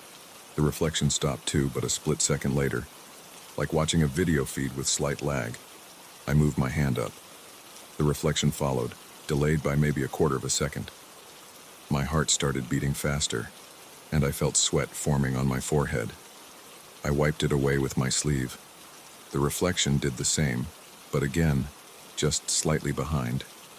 I stood there for what felt like minutes, moving my hand back and forth, watching the lagging reflection. The fluorescent lights hummed overhead. My phone buzzed in my pocket, probably someone wondering where I was. I jerked my hand away from the rail and practically ran down the remaining stairs. I burst through the door into the fourth-floor hallway, my breathing heavy. A woman from accounting gave me a strange look as she walked past. I made it to the meeting 15 minutes late. My boss, Davis, shot me an irritated glance as I slipped into an empty chair. I couldn't focus on the PowerPoint presentation. My hands were shaking, and I kept thinking about what I'd seen in that stairwell. I told myself it was just my eyes playing tricks. Too much coffee, not enough sleep. The usual excuses. After the meeting, I took the elevator back to my floor. I avoided that stairwell for the rest of the day. I finished my reports, answered emails, made small talk with coworkers, normal stuff. But my mind kept drifting back to that reflection. That night I couldn't sleep. I lay in bed staring at the ceiling, replaying the incident in my head. The soft whir of my bedroom fan filled the silence. My cat, Max, was curled up at my feet, purring quietly. Around 3 a.m., I grabbed my phone and started researching reflection delays and optical illusions. I found nothing useful, just physics papers I couldn't understand, and conspiracy theory websites. The next morning, I almost called in sick, but I knew I had to go back and check. I had to know if I was losing my mind. I got to work early before most people arrived. The office was quiet except for the hum of the air conditioning and the occasional ding of the elevators. I stood in front of the stairwell door for 5 minutes, my hand on the push bar. Finally, I went in. The stairs looked normal in the morning light coming through the narrow windows. I walked down slowly, watching my reflection in the handrail. Nothing unusual happened until I reached that same spot between the 6th and 5th floors. Then I saw it again. I raised my right hand. The reflection followed a fraction of a second later. I waved. The reflection waved back, delayed. I felt the cold metal under my left hand, gripping the rail tightly. My stomach churned. I took out my phone and started recording. But when I played back the video, the delay wasn't there. The reflection moved in perfect sync on my phone screen. I tried again, this time recording in slow motion. Same result. I spent my lunch break in that stairwell, testing different things. I brought a stopwatch app on my phone. The delay was always the same, about 0. 3 seconds. I tried different movements. Fast, slow, simple, complex. The result never changed. My reflection was consistently behind. By the end of the week, I had developed a routine. I'd arrive early, spend time in the stairwell documenting everything, then try to work normally for the rest of the day. I filled 3 notebooks with observations and sketches. I started losing sleep. Dark circles formed under my eyes. My coworkers noticed. "You okay, man?" Tom from IT asked me one morning. "You look like hell." "Yeah, just working on a big project," I said. He nodded and walked away. The next week, I noticed something new. The delay was getting longer. Not by much, maybe 1/10 of a second. But I was sure of it. I had been timing the delays obsessively. I started spending my evenings researching quantum physics and relativity theory. I ordered books on temporal mechanics, my apartment filled with stacks of scientific journals. One night I was in the stairwell late, long after everyone else had gone home. The delay had stretched to almost half a second. I stood there, moving my arms, watching the lagging reflection. The fluorescent lights buzzed overhead. Then the reflection did something I hadn't done. It smiled. I didn't smile. I was sure of it. I felt my face, neutral expression, mouth straight. But in the reflection, I saw my lips curl up in a slight smirk. I stumbled backward, hitting the opposite wall. My heart pounded in my chest. The reflection's smile widened. I ran out of there so fast I nearly fell down the stairs. I didn't stop until I reached my car in the parking garage. My hands shook so badly I could barely get my key in the ignition. I called in sick the next day, and the day after that. I sat in my apartment, surrounded by my research notes, trying to make sense of what was happening. Max watched me from the windowsill as I paced back and forth. I covered all the mirrors in my apartment with sheets. On the 3rd day, my boss called. "We need you to come in," Davis said. "The quarterly reports are due." and you're the only one who knows the new system. I wanted to quit right then, but I needed this job. I had rent to pay, student loans to cover. So I went back. I took the elevator. I used the main stairwell when I had to. I avoided anything reflective. Windows, computer screens, the glass walls of the conference rooms. I kept my eyes down in the bathroom, washing my hands as quickly as possible. But I couldn't stop thinking about that other reflection. What was it doing in that stairwell? Was the delay still growing? Was it still smiling? After 2 weeks of avoiding it, I had to know. I waited until everyone left for the day. The office was dark except for the emergency exit signs. I stood in front of that stairwell door, my heart hammering in my chest. Then I went in. The delay was now nearly 2 seconds. I raised my hand. I waited. The reflection raised its hand. I lowered mine. Waited. The reflection followed. But this time, before lowering its hand completely, it waved at me. A small, deliberate wave. I felt the blood drain from my face. The reflection was still smiling, that same slight smirk. I watched as it lifted its hand again, while mine stayed firmly at my side. It pointed at me. Then it pointed down. I looked down at my feet. Nothing seemed unusual. When I looked back up, the reflection had changed position. It was standing slightly turned, as if getting ready to walk away from me. But I hadn't moved. My phone slipped from my sweaty hand and clattered on the metal steps. The sound echoed through the stairwell. In the handrail, the reflection turned its head to look at me over its shoulder. The smile was gone. Its expression was cold, calculating. I grabbed my phone and backed away, keeping my eyes on the reflection. It stayed where it was, watching me. When I reached the door, I yanked it open and ran through the dark office to the elevator. I jabbed the button repeatedly until the doors opened. I didn't go back to work after that. I sent Davis an email saying I had a family emergency and needed to take some time off. He wasn't happy, but I had enough vacation days saved up. I spent the next few days in my apartment with the blinds closed. I ordered delivery food and avoided looking at the delivery person's face when they came to the door.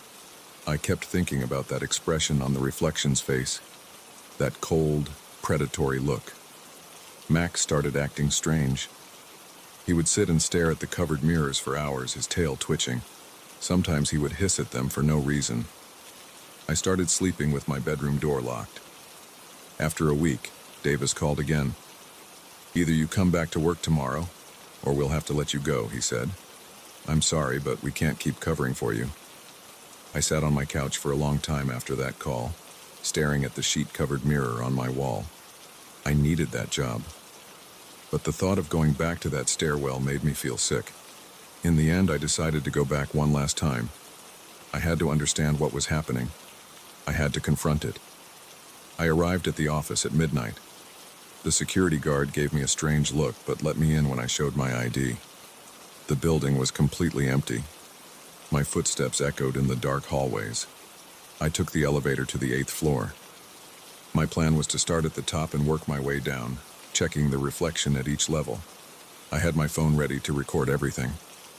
The stairwell door creaked when I opened it.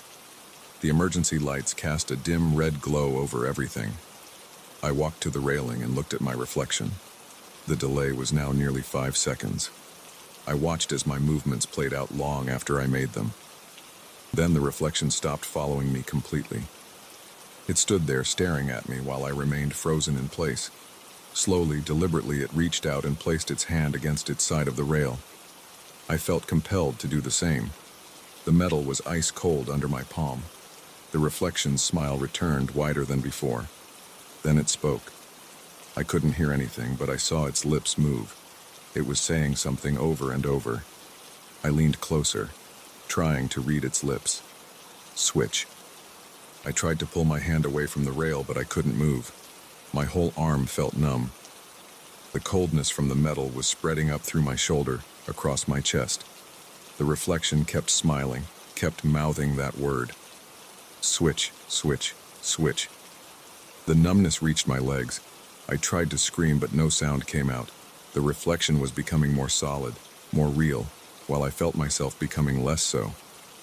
My vision started to blur. The last thing I saw clearly was my reflection stepping away from the rail. But it wasn't a reflection anymore. It was solid, real, three-dimensional. It looked down at its hands, my hands, flexing the fingers experimentally. Then it looked at me and smiled one last time. I tried to move, to speak, to do anything, but I couldn't. I was trapped in the cold, flat surface of the handrail. I watched helplessly as it picked up my phone from where I'd dropped it. It checked its appearance in the phone's black screen, straightening my tie, fixing my hair. Then it walked to the stairwell door, opened it, and stepped through. The door closed with a heavy thud that echoed through the stairwell. I'm still here. I can see everything that happens in this stairwell. Sometimes people walk past and I try to get their attention, but all they see is their own reflection, moving just a fraction of a second too slow. I see it sometimes going up and down the stairs like nothing happened, living my life, working at my desk, driving my car, living in my apartment, feeding my cat. It's good at pretending to be me. No one has noticed anything wrong.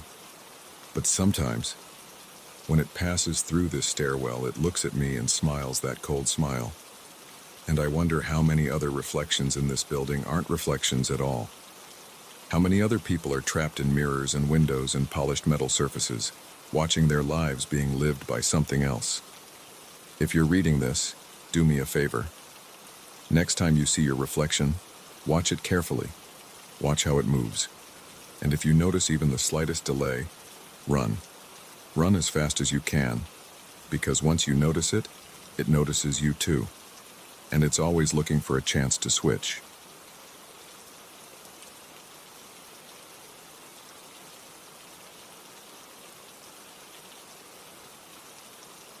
The first drop hit my hard hat at 2:47 p.m. on a Tuesday. I checked my watch because that's what I do on every job. Note the start time. 23 years of plumbing work taught me to track my hours down to the minute, but this job at the Marlowe building would turn out different from any other call I'd taken before. I stood in the third-floor bathroom, water dripping from a crack in the ceiling that shouldn't have been there. The building manager, Mrs. Chen, had called about a leak. Simple enough. But something felt off from the moment I walked in. The air felt thick, like before a thunderstorm, and there was this sound. At first, I thought it was just the old pipes, but it wasn't. It was higher pitched. A buzz. The tenants on the fourth floor complained about water damage yesterday, Mrs. Chen said, pointing up at the wet ceiling. Her short gray hair was pulled back tight, and she kept adjusting her glasses. But when we went to check their bathroom, it was bone dry. No signs of leaking anywhere. I ran my hand along the wall. The paint felt cold and slightly damp. Any history of plumbing issues in this section of the building? Not in the 15 years I've managed this place. She checked her phone. I have another meeting. Will you be okay to check it out yourself? Yeah, I'll find the problem. I set my toolbox down on the cracked tile floor. Just need to access the fourth floor bathroom to start. She handed me a master key and left. The bathroom door clicked shut behind her, and that's when I noticed the buzzing had gotten louder. Just slightly, but enough that I couldn't ignore it anymore. I pulled out my flashlight and aimed it at the ceiling. The crack was about 2 feet long, hairline thin, with water beading along its length. I grabbed my moisture meter from the toolbox and pressed it against the drywall. The reading went straight to red. The entire ceiling was saturated. The buzzing increased another notch. I climbed up on my stepladder to get a closer look. The water dropping from the crack was clear, but had a strange sheen to it like oil on a puddle. I touched one of the drops. It felt wrong, too thick, too warm. My phone buzzed in my pocket. Text from the office. How's the Marlowe job going? ETA? I typed back. Need to check upstairs. We'll update in 30. The fourth floor hallway was empty. The building was one of those old converted office spaces from the 1920s, all dark wood and brass fixtures. The kind of place that's been renovated a dozen times but never quite right. My boots left marks on the worn carpet as I walked to the bathroom that should have been directly above the leak. The buzzing was definitely louder up here. I could feel it in my teeth. I unlocked the bathroom door and pushed it open. The fluorescent light flickered twice before staying on. This bathroom was identical to the one below. Same layout, same cracked tiles, same tired look. But it was completely dry. Not a drop of water anywhere. I checked every pipe in the wall with my infrared scanner. Nothing. No leaks, no moisture behind the tiles, no water damage at all. It didn't make sense. Water doesn't just appear from nowhere. It has to come from somewhere. The buzzing pressed against my eardrums. I knocked on walls, checked the seals around the toilet, ran water in the sink. Everything worked perfectly. Too perfectly, maybe. The pipes didn't even make that usual groan that old buildings get. My watch showed 3:15 p.m. I'd been here less than 30 minutes, but my head was starting to hurt. The buzzing had become a constant pressure, like being underwater too deep. Back downstairs, the leak had gotten worse. Water now dripped from 3 separate cracks, and the ceiling bulged slightly in the center. I took photos and measurements, then pulled out my phone to call my supervisor. No signal. The screen showed full bars, but the call wouldn't go through. The buzzing surged and I dropped the phone. It clattered on the tiles as the lights flickered. For a second, just a split second, I thought I saw something move in the water running down the wall. Like a shadow, but wrong somehow. Too sharp, too angular. I picked up my phone. The screen was cracked but still worked. 3:23 p.m. I needed to check the building plans. The Marlowe had to have a maintenance room or access panel somewhere. These old buildings always had space between floors for pipes and electrical. I found Mrs. Chen in her office down the hall. She was on the phone but hung up when I walked in. "Found anything?" she asked. "Need to see the building plans." "There has to be access to the space between floors." She pulled open a filing cabinet. "We should have the original blueprints here somewhere. The building's been modified so many times, though." She flipped through folders. "Here." The blueprints were old, the paper yellow and brittle. I spread them out on her desk. The building's layout was a maze of additions and renovations, but there it was. A maintenance access point in the janitor's closet, with a crawl space running between the 3rd and 4th floors. "Mind if I take a look?" I asked. "Go ahead. Key's the same one I gave you." The janitor's closet was at the end of the hall. The buzzing followed me there, stronger now. My head throbbed with each step. The access panel was behind some shelves. I had to move mops and cleaning supplies to reach it. The panel was sealed with 4 heavy screws, covered in paint from decades of renovations. I unscrewed them with my power driver. The last one stuck, and when it finally came loose, it was hot to the touch. The buzzing was loud now, a physical thing pressing against my skull. I shined my flashlight into the access space. A narrow crawl space stretched into darkness, pipes and electrical conduit running along its length. The air that came out was warm and wet. 3:41 p.m. I should have called for backup. Should have told Mrs. Chen I needed another opinion, but I didn't. Instead, I grabbed my tool belt, clipped on my flashlight, and crawled in. The space was tight, barely 3 feet high. I had to army crawl, pushing my tool bag ahead of me. The metal ductwork above me vibrated with that endless buzz. 20 feet in, I found where the pipes crossed between floors. Water dripped steadily from a joint, but the pipe wasn't leaking. The water was coming through the metal itself, beading up like sweat on skin. The buzzing pulsed. My flashlight caught something ahead. A shape that didn't belong. I crawled closer. The wall between the floors bulged inward. The metal and concrete warped like melted plastic. The surface rippled, actually rippled, as I watched. Water ran down its surface in thick streams. The buzzing became a rhythm, a pattern I could almost understand. I reached out to touch the wall. The surface was hot and seemed to move under my fingers. I jerked my hand back. My skin tingled where I'd touched it. Something moved in the darkness behind the warped wall. My flashlight beam caught edges that shouldn't exist, geometric shapes that hurt to look at, angles that seemed to bend in impossible directions. The buzzing formed words I couldn't quite hear. I started backing up. My elbow hit a pipe and the clang echoed through the crawl space. The shapes behind the wall shifted. A crack appeared in the warped surface, spreading like ice breaking. Water poured out, but it moved wrong, flowing upward, splitting into perfect geometric patterns before falling. The buzzing became a scream.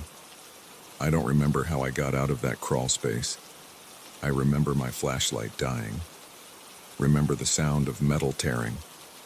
Remember the cold touch of that impossible water on my neck as I scrambled backward. I slammed the access panel shut and drove the screws back in with my bare hands. My tools were still in there. Let them stay there. Mrs. Chen found me sitting on the floor of the janitor's closet, soaking wet and shaking. "Mr. Harrison, are you all right? Did you find the leak?" I stood up. My legs felt weak. "You need to evacuate the building now." "What? Why?" "The water isn't coming from the pipes, it's coming from somewhere else, something else. Call a structural engineer. Better yet, call a demolition crew. This building isn't right." She started to argue, but then we both heard it. The sound of metal groaning, followed by a crash from the third-floor bathroom. The buzzing rose to a pitch that made us cover our ears. Water began seeping under the bathroom door and into the hallway. It moved in straight lines, forming perfect geometric patterns on the floor. Mrs. Chen's face went pale. She pulled out her phone and hit the fire alarm. I didn't stay to help with the evacuation. I walked out of the Marlowe building at 4:13 p.m. and didn't look back. I sent my resignation email to the plumbing company that night. They demolished the Marlowe building 3 months later, after 3 engineering firms failed to explain the growing network of impossible cracks in its walls, or the buzzing sound that drove out every tenant, or the water that moved against gravity and burned through everything it touched. I drive past the empty lot sometimes. There's nothing there now but gravel and concrete barriers. But sometimes when I stop at the red light on the corner, I can feel it, that low buzz in my teeth, calling me back to what I saw in that crawl space, to the shapes that wait behind the walls of our world. I don't stop at that red light anymore. I take the long way around. My watch stopped at 4:13 p.m. that day. I keep it in my desk drawer. Sometimes late at night I can hear it ticking, but when I open the drawer to check, the hands never move. They just point to 4:13, while something that sounds like buzzing comes from somewhere deep inside its works.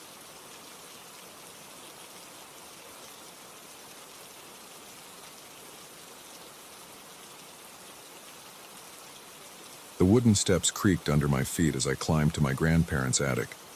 My phone's flashlight beam cut through decades of dust floating in the air. I hadn't been up here since I was a kid, but my grandmother asked me to fetch her old recipe box, and I couldn't say no. The attic smelled like mothballs and old paper, that distinct scent that made my nose itch. I reached the top of the stairs and my chest tightened. The space felt wrong. Not just dusty or old, but wrong in a way that made my hands shake. Boxes and furniture made dark shapes in the shadows. My throat went dry. The air felt thick, heavy, like it was pressing against my skin. My grandmother's voice drifted up from downstairs. "Did you find it, James? It should be in one of the boxes near the old trunk." "Not yet," I called back, but my voice came out rough. Sweat ran down my back despite the cool air. I moved between stacked boxes, my shoes leaving prints in the dust. The trunk sat against the far wall under a small window. It was bigger than I remembered, a heavy wooden chest with brass corners and a curved lid. Dark stains marked the wood, and the brass lock had turned green with age. My hands wouldn't stop shaking as I knelt beside it. The recipe box wasn't anywhere nearby, but something pulled at me to open that trunk. I remembered playing up here as a kid, looking through old clothes and yearbooks, but I'd never opened this trunk. Had it always been locked? The lid creaked up when I tried it. Not locked after all. Inside, the smell of old paper grew stronger. Stacks of photos filled the trunk, hundreds of them, maybe thousands. Black and white snapshots, color Polaroids, studio portraits, all mixed together without any organization. I picked up the first stack. My grandfather's handwriting marked the back of the top photo. Family picnic, 1962. The image showed a group of people on checkered blankets, paper plates balanced on their laps. I recognized my grandmother, young and laughing. My grandfather beside her, his arm around her shoulders. The next photo, Christmas 1957. My great-aunt Ellen opening presents, tinsel on a tree behind her. Then, Sarah's wedding, 1973. My mom as a bridesmaid, looking exactly like my sister. Normal family photos. So why were my hands still shaking? Why did the air feel so heavy I could barely breathe? I flipped through more photos. Birthdays, graduations, beach trips, Thanksgivings, decades of family history in fading colors and creased corners. Then I stopped. The photo in my hand showed a backyard barbecue. July 4th, 1969, written on the back. About 15 people stood around a grill, paper plates and cups in their hands. I recognized most of them. My grandparents, great-aunts and uncles, family friends who were long dead now. And there, on the edge of the group, was me. Not someone who looked like me. It was me. The same face I saw in the mirror every morning. The same scar on my chin from a bike accident when I was 12. The same crooked smile. Even the same t-shirt I'd worn last week. But this photo was from 1969, 20 years before I was born. My stomach lurched. The photo slipped from my trembling fingers. I grabbed another one. Martin's graduation, 1954. A crowd outside a high school, graduates in caps and gowns. And there I was again, standing in the back row. Same face, same height, same everything. Another photo. Family reunion, 1942. A large group on the steps of a church. I found myself immediately leaning against a column, hands in my pockets, looking straight at the camera. My heart pounded so hard I could barely hear. Sweat soaked through my shirt. I dug through the photos frantically now, finding myself in image after image. School plays from the 1930s, factory workers in the 1920s, a World War I Army unit, a turn-of-the-century wedding party, the same face, my face, unchanged across decades, sometimes in the background, sometimes front and center, sometimes looking at the camera, sometimes caught mid-conversation, but always unmistakably me. I shoved the photos away and scrambled back from the trunk. My back hit a stack of boxes, sending them crashing down. Dust filled the air. I couldn't breathe, couldn't think. "James, are you okay up there?" My grandmother's voice seemed to come from very far away. I looked back at the scattered photos. In the beam of my dropped phone's light, my own face stared up at me from 100 different years. My legs shook as I stood. I had to get out, had to get away from those photos. But as I turned toward the stairs, movement caught my eye. Someone stood in the shadows by the window. I raised my phone, the light beam trembling. A man stepped forward. He wore clothes I'd never seen before, old-fashioned things that belonged in a museum. But his face, my face, he smiled. The same crooked smile I saw in my mirror every morning. "I've been waiting a long time to meet you," he said. I ran. I slammed into the attic door and practically fell down the stairs. My grandmother stood at the bottom, looking worried. "James, what's wrong? You look like you've seen a ghost."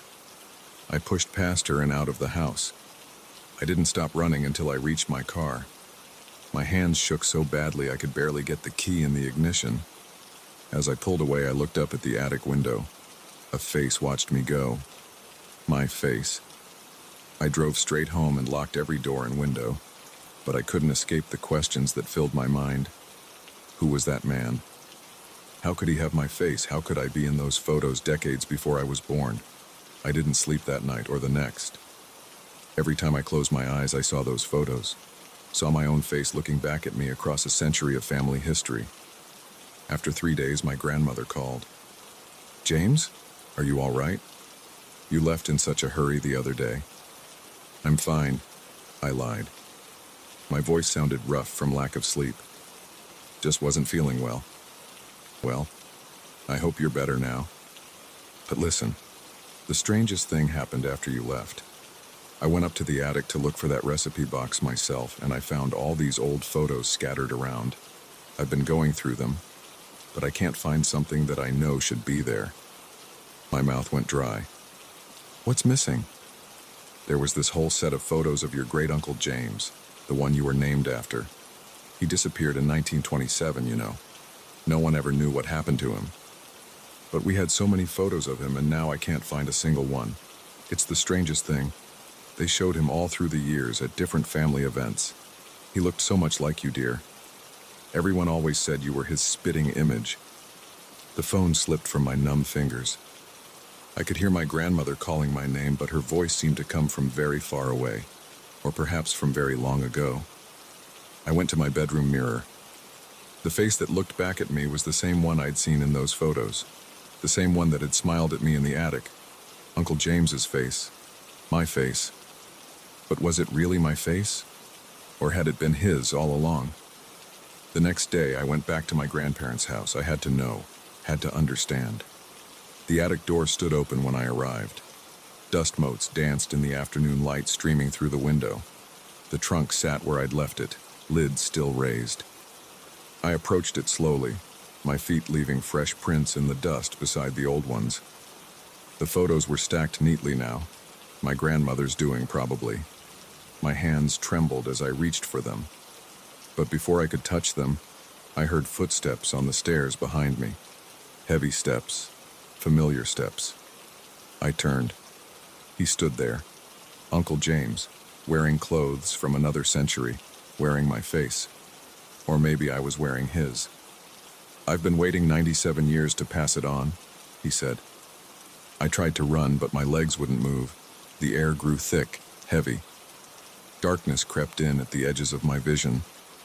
The last thing I saw was my own face smiling at me as the world faded away. When I woke up, everything was different. The attic was the same, but the light was wrong. The dust was wrong. The smell was wrong. I stood up slowly. My clothes felt strange. Heavy wool, stiff collar, the kind of suit men wore in old photographs. On the floor where I'd been lying was a phone. My phone. Beside it lay a small stack of photos. I picked them up with trembling hands. The top one showed a family picnic. July 4th, 2023, written on the back in my grandmother's shaky handwriting. In the photo, I stood at the edge of the group, wearing the t-shirt I'd had on when I first came to the attic. But that wasn't me anymore. That was someone else. Someone who wouldn't exist for almost a century. I tucked the photos into my pocket, my new pocket, in my new clothes, in my new time.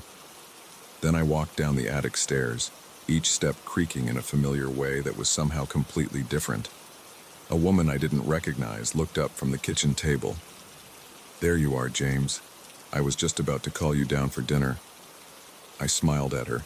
My great-grandmother, young and beautiful. Sorry to keep you waiting, I said. She didn't seem to notice anything strange about me.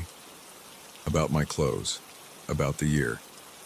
I sat down at the table, in a kitchen that looked both foreign and familiar. The woman who would one day be my great-grandmother served soup in bowls I recognized from my grandmother's china cabinet. And somewhere, 97 years in the future, a man with my face was waking up in my life, getting ready to live the decades that would lead him to that attic, to that trunk full of impossible photos. I wondered if he was as scared as I had been, if he understood what had happened any better than I did. But mostly I wondered about the man who had worn this face before me, the one who had passed it to Uncle James, and the one before him. How far back did it go? How many men had lived these years, waiting for their turn to pass on the face, the life, the curse? I would find out, I supposed. I had 97 years to look through those photos. 97 years to understand. 97 years until I could finally pass it on again. The soup grew cold in front of me as I sat there, a man out of time, wearing a face that had never truly been mine. Outside the window, automobiles that belonged in museums drove past. A radio played music that wouldn't be oldies for another century. And upstairs in a trunk that was newer than I remembered but older than it should be, photos waited. Photos of faces. My face. Our face. The face that would keep living these years over and over until when? I didn't know, but I had 97 years to figure it out. I picked up my spoon and began to eat my soup. It tasted exactly like my grandmother's recipe. The recipe she'd sent me to find in the attic on the day I stopped being myself.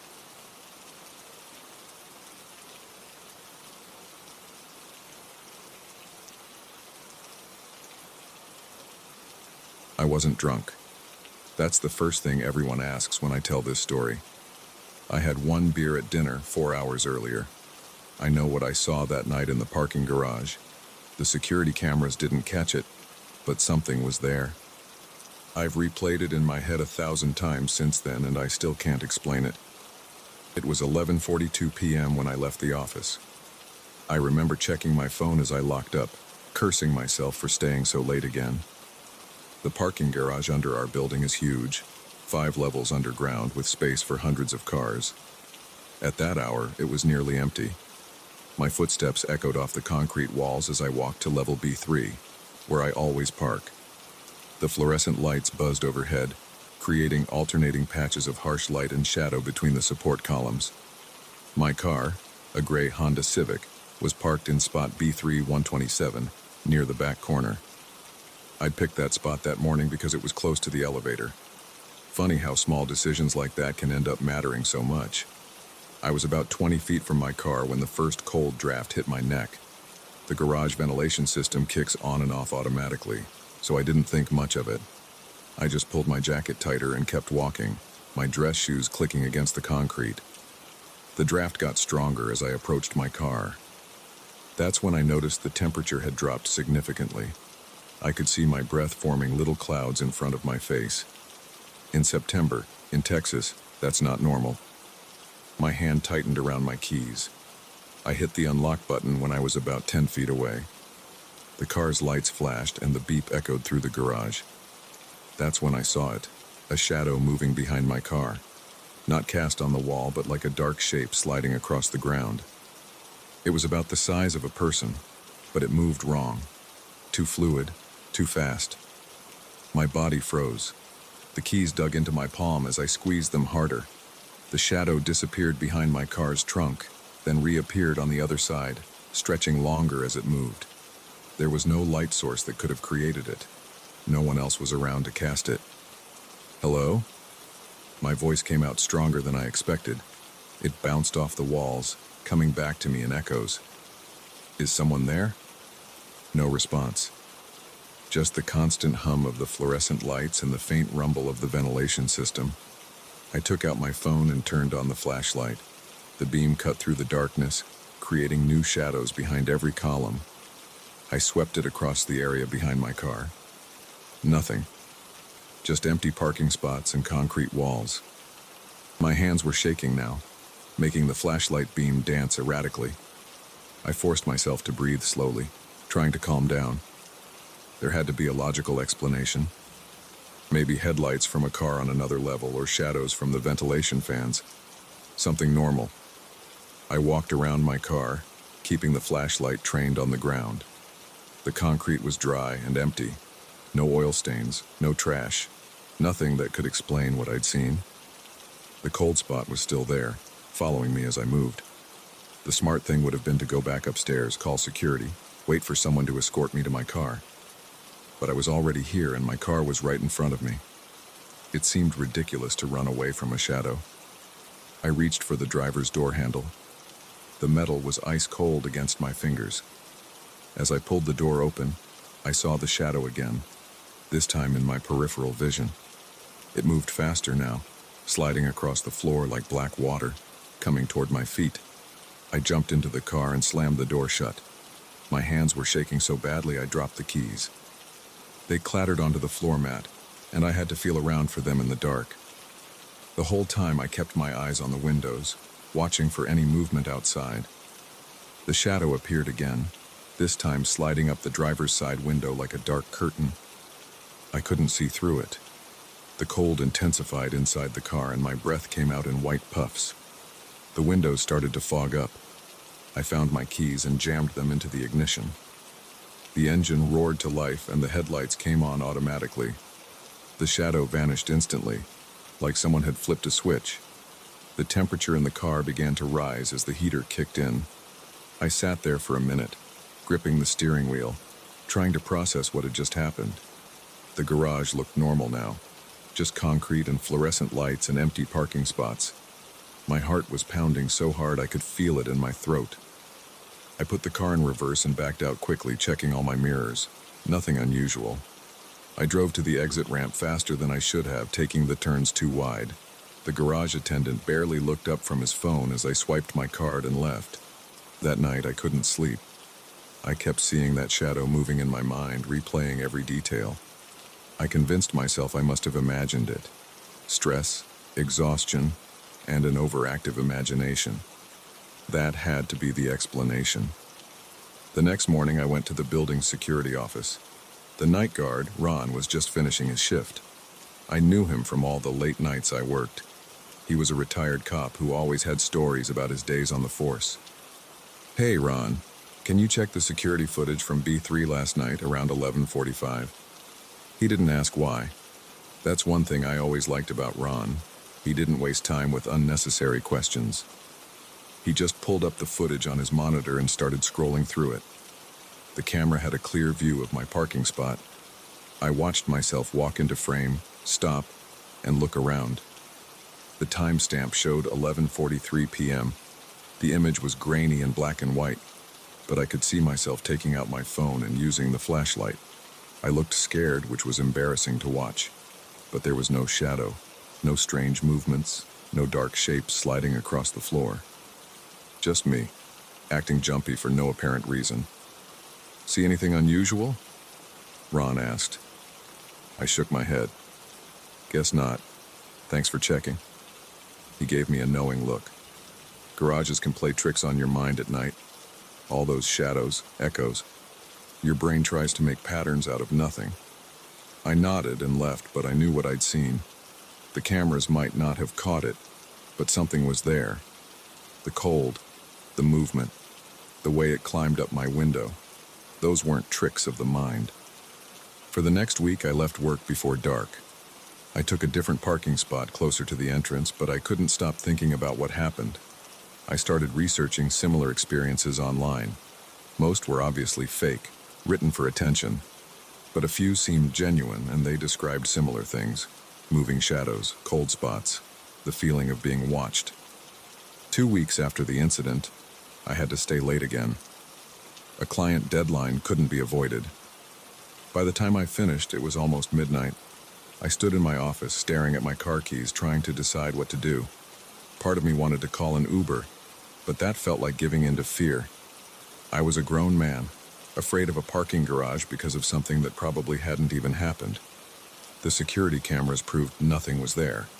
I took the elevator down to B3. This time I had my phone ready to record video. If something happened again, I wanted proof. The garage was even emptier than before. My footsteps seemed louder, more intrusive. I walked slowly, scanning every shadow, every corner. The phone's screen cast a blue glow on the concrete. I reached my car without incident. No cold spots, no moving shadows. I almost felt disappointed. Then I played back the video on my phone just to be sure. That's when I saw it. In the recording, a dark shape moved behind me as I walked, staying just out of my peripheral vision. Every time I turned my head, it slid to the other side, always keeping the same distance. The camera had caught what my eyes couldn't see. I ran back to the security office, but Ron wasn't there. The day shift guard didn't know how to access the camera footage. By the time I got someone to check it the next morning, my phone had crashed and wouldn't turn back on. The video was gone. I quit my job 2 weeks later, found a new position at a company with above-ground parking.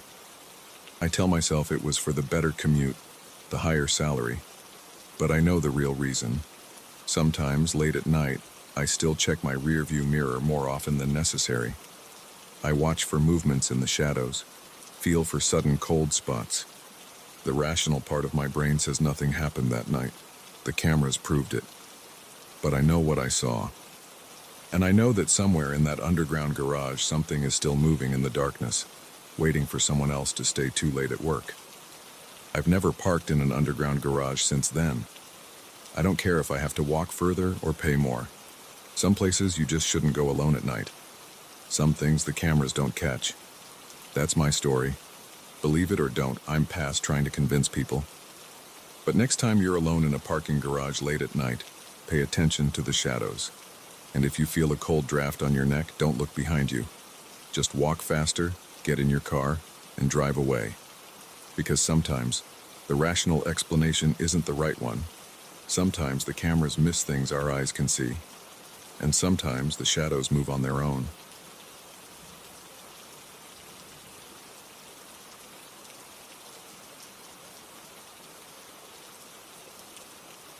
My back ached as I lifted another heavy box from Tom and Sarah's moving truck.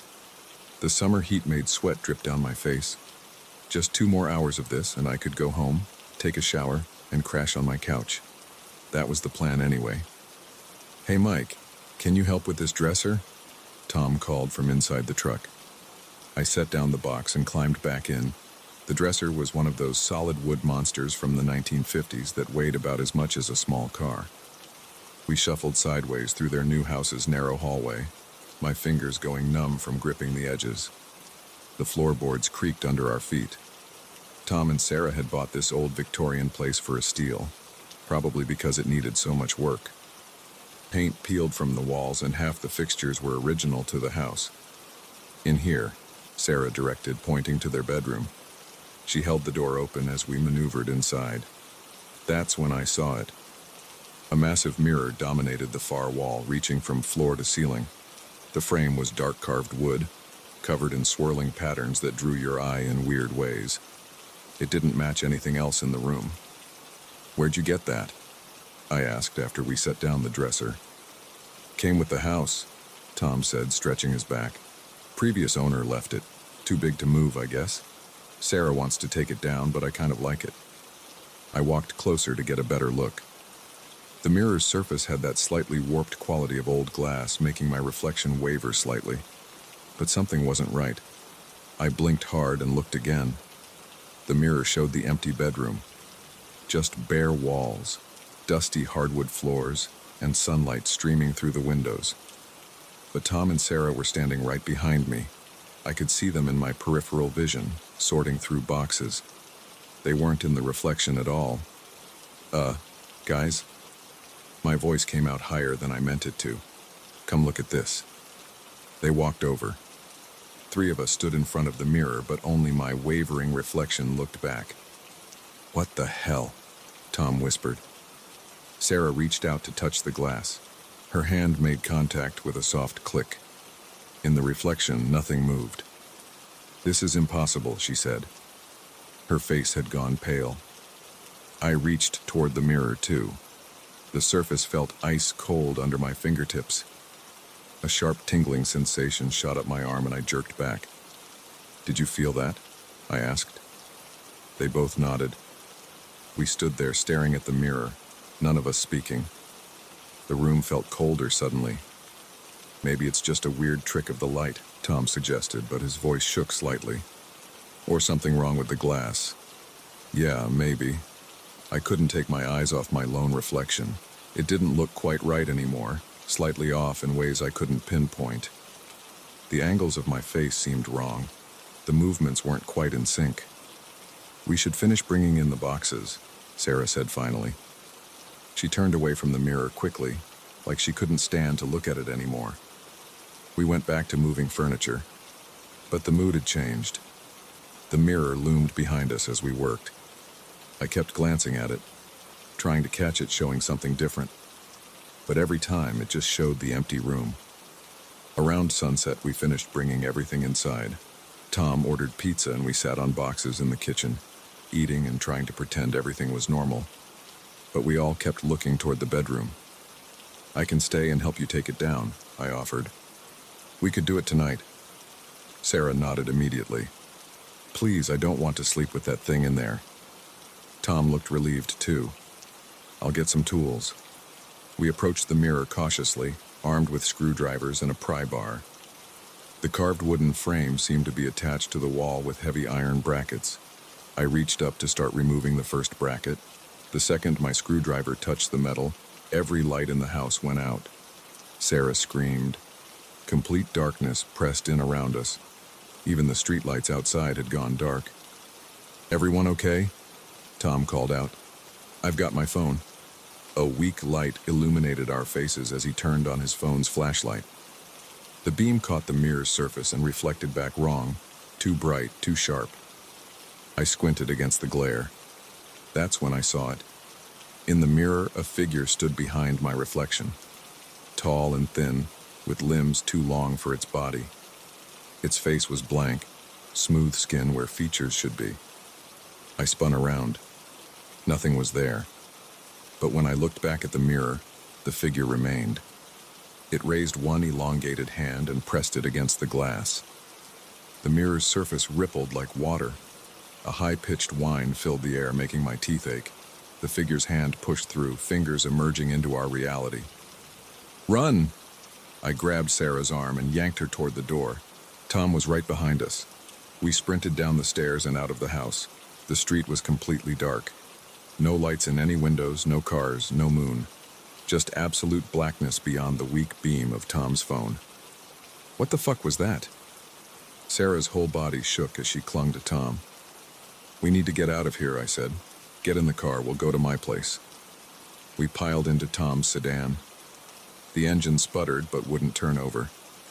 No, Tom muttered, trying again. Nothing. I looked back at the house. Light blazed from the bedroom window. Not normal electric light, but a sickly greenish glow that pulsed and wavered. "We have to run for it," I said.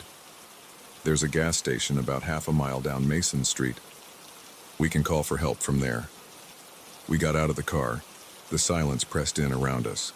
No crickets, no distant traffic, no wind in the trees. Just the sound of our breathing and footsteps on the pavement. Tom's phone light flickered and died. Shit. He shook it frantically. Battery was almost full. We huddled closer together in the darkness. I felt something cold brush against the back of my neck. When I spun around, my hand passed through empty air. "Something touched me," Sarah whimpered. "Keep moving," I urged. "We're almost there." We stumbled forward in the dark, holding on to each other.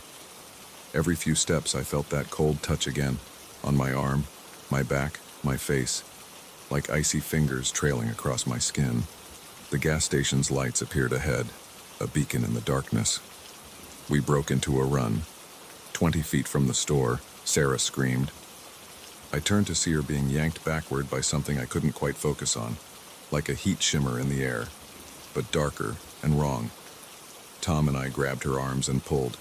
She came free with a sound like tearing fabric. We crashed through the gas station doors. The fluorescent lights hurt my eyes after the darkness. The clerk stared at us as we stood there gasping. "You folks okay?" he asked. Before we could answer, the lights flickered. In the security mirror mounted in the corner, I saw them. Dozens of those elongated figures pressing against the glass, reaching through. "We need to go," I shouted. "Now!" But it was too late. The lights went out. In the total darkness, I felt cold hands grab my shoulders and pull. I fought and thrashed, but their grip was impossibly strong. They dragged me backward, toward something that felt like glass but moved like water. The last thing I heard was Sarah screaming my name. Then I was through the mirror. I floated in a vast darkness. No up or down, no light or sound. Just endless nothing in all directions. Occasionally I caught glimpses of movement in the void. Those twisted figures drifting past like deep-sea creatures. Time meant nothing there. I might have floated for minutes or years. I couldn't feel my body anymore. My thoughts grew sluggish and strange. Then suddenly, light. Real light. I slammed back into my body with crushing force. I was lying on a hardwood floor, gasping for air. I sat up slowly, head spinning. I was in Tom and Sarah's bedroom. Sunlight streamed through the windows. The mirror stood on the far wall, looking completely ordinary. My phone said it was 7:13 a.m. Less than 12 hours had passed. I staggered to my feet and ran downstairs. Tom and Sarah were unconscious on the living room floor. I shook them awake. We drove to my apartment in complete silence. None of us knew what to say. What could you say after something like that? Later that day, Tom called a contractor to remove the mirror. They found an empty wall behind it, no trace of how it had been mounted. The mirror itself shattered when they tried to take it down. The pieces showed only normal reflections. Tom and Sarah sold the house a month later. They moved into a small apartment with no mirrors larger than a medicine cabinet. I got rid of all the mirrors in my place too. I shave using my phone's camera now. Sometimes I catch glimpses of movement in windows or chrome surfaces, tall, thin figures that vanish when I turn to look. Sometimes at night I wake up feeling cold fingers on my skin. But the worst part is my reflection. It's subtle, but it's not quite right anymore. The movements are slightly delayed. The angles of my face are wrong. And sometimes, just sometimes, I see it smile when I'm not smiling. I think part of me is still trapped on the other side of that mirror. And sometimes late at night I feel it trying to pull the rest of me back through. They say breaking a mirror brings 7 years bad luck.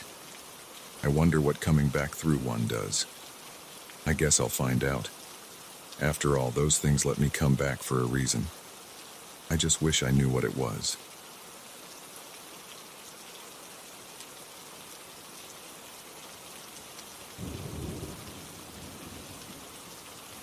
I never should have come to this cabin alone. That's what everyone will say later, but they weren't there when I needed to get away from everything. They didn't feel the walls of my apartment closing in after Sarah left. They didn't understand why I had to escape somewhere. Anywhere. Even if it meant driving 3 hours to a remote rental cabin by Lake Morrison in late October. The footprints changed everything.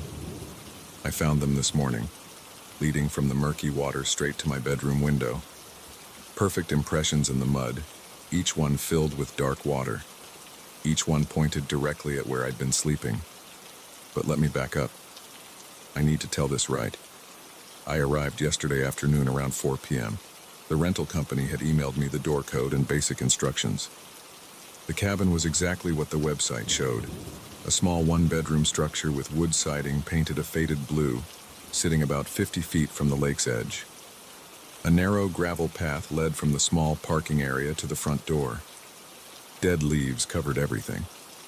The first thing I did was check all the doors and windows. It's a habit from living in the city. The front and back doors had good deadbolts. All 4 windows, one in the bedroom, one in the bathroom, and 2 in the main living area, had strong locks that clicked firmly into place. I tested each one twice. The inside was basic, but clean. Small kitchen with a microwave and mini fridge. Living room with an old couch and TV. Bedroom with a queen bed and thick curtains. Bathroom with a shower stall. Everything smelled like pine cleaner. I unpacked quickly. Just a duffel bag with clothes and toiletries plus groceries for the weekend. The forecast showed rain, so I'd brought books and my laptop for entertainment. The Wi-Fi was surprisingly good for such a remote spot. The rest of the afternoon I sat on the small back deck watching the lake. The water was dark gray under the cloudy sky. A light wind made small waves lap at the rocky shore. 2 ducks paddled past.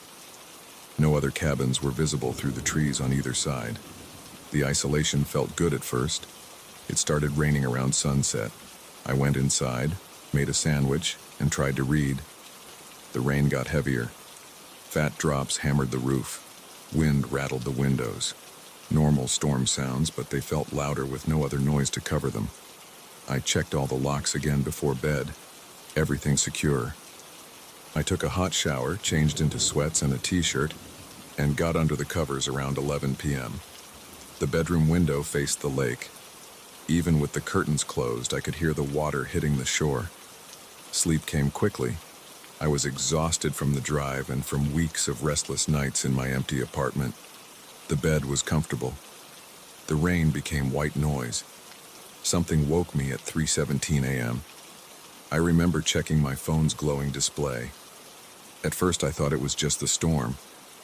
The rain was still pounding, but then I heard it, a scraping sound at my window, like fingernails on glass. I lay perfectly still, hardly breathing. The sound came again. Scratch, scratch, pause, scratch. Just a tree branch, I whispered to myself, but I knew there weren't any trees close enough to reach the window. The scratching stopped. I heard something else, a wet slapping sound on the wooden deck outside, like bare feet on wet boards. Then silence. I didn't move for what felt like hours. My whole body was rigid. Eventually, I must have fallen asleep again because the next thing I knew, gray morning light was filtering through the curtains. I got up slowly, muscles stiff from tension. The rain had stopped. The room was cold. I went to the window and pulled back the curtain. That's when I saw them. The footprints. They started at the water's edge, clear impressions in the mud where someone had walked out of the lake. Bare human feet, adult-sized. They crossed the wet grass in a straight line to my window. The last print was a perfect stamp in the mud of the flower bed directly below the glass. I stared at them for a long time, trying to make them make sense. They weren't there yesterday, they couldn't be there. All the doors and windows were locked. I checked them 3 times. I ran through the cabin checking every lock again. All secure. No signs of forced entry. No wet footprints inside. Just those tracks outside, leading from the dark water to where I'd slept. My hands shook as I made coffee. I needed to think clearly. The footprints were roughly my size, maybe a bit larger. They were deep. Whoever made them was heavy. They showed toes, arches, heels, every detail perfect in the mud. I took photos with my phone. Then I walked down to the lake's edge, following the prints backward. The mud was soft and wet. My boots sank in. The tracks went right into the water, getting deeper until they disappeared under the surface about 6 feet out. The lake was calm now. Small waves lapped at the shore. The water was too dark and murky to see anything below the surface. Dead leaves floated past. A fish jumped somewhere further out. I walked the shoreline in both directions, looking for more prints coming out of the water. Nothing. Just the one set, leading straight to my window. Back inside, I called the rental company. The bored-sounding woman who answered said no one else had access to the cabin during my stay. When I mentioned the footprints, she suggested local kids playing pranks. The nearest cabin is 2 miles away, she said. But sometimes teenagers come out in boats and mess around. Nothing to worry about. Want me to send someone to check it out? I said no. I didn't want to seem paranoid. But I kept thinking, who would wade into a freezing lake at night just to scratch at a window? And where did they go? The only prints were the ones leading to the cabin, none leading away. I spent the morning pacing, checking locks, looking out windows. Around noon it started raining again. Within an hour the footprints had mostly washed away. That should have made me feel better. Instead it made my skin crawl. The only evidence was disappearing. I tried to distract myself. I turned on the TV but couldn't focus on anything. I tried to read but kept looking up at every sound. The rain continued all afternoon. As the day got darker, my nerves got worse. Every splash from the lake made me jump. Every creak of the cabin settling made my heart race. I turned on every light in the place. I called Sarah. She didn't answer. I called my brother Mike. "Just come home," he said after I explained. "It's probably nothing, but why risk it? Pack up and drive back." He was right. But the thought of driving 3 hours in the dark and rain wasn't appealing. And something else kept me there. A need to know what had happened. Who had made those prints? Why my window? I decided to stay one more night. I pushed the bedroom dresser in front of the window. I propped a chair under both doorknobs. I found a heavy flashlight that could double as a weapon. The rain stopped around midnight. I lay in bed fully dressed, flashlight in hand, listening to the water drip from the roof. The moon came out, casting weak light through the curtains around the edges of the dresser. At 3:14 a.m. I heard it, that wet slapping sound on the deck. Slap, Slap, slap, pause. My whole body went rigid. The footsteps moved slowly across the wooden boards. Water dripped between the steps. They stopped outside my window. I heard breathing, slow and wet, like someone who had been underwater for a long time. The scratching started, fingernails on glass, longer and harder than the night before. The dresser scraped slightly against the floor. I aimed the flashlight at the window, thumb on the switch. The scratching stopped. Something pressed against the glass. A hand. I could see the dark shape through the curtain. Water ran down the window.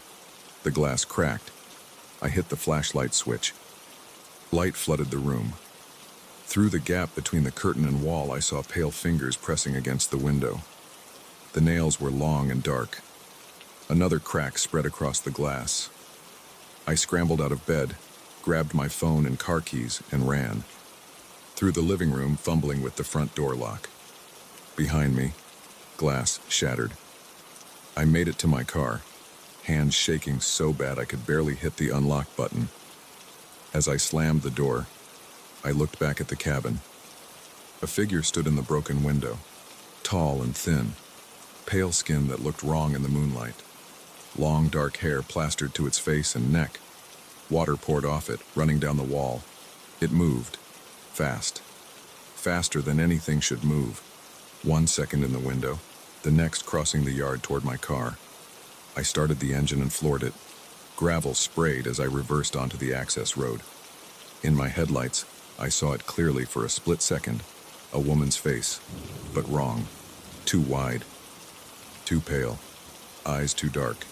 Mouth too full of teeth. Then I was on the main road, driving way too fast on wet pavement, hands clenched on the steering wheel. I didn't slow down until I hit the highway. I called the police once I had cell service. They took a report but didn't sound convinced. They said they'd check it out in the morning. I drove straight to Mike's house. He let me in without questions when he saw my face. I slept on his couch with all the lights on. The police called the next day. They'd found the broken window, wet footprints in the bedroom, but no sign of anyone. They blamed vandals. The rental company apologized and refunded my money. They mentioned the cabin had been empty since the last renters drowned in the lake 3 months ago. A young couple. The woman's body was never found.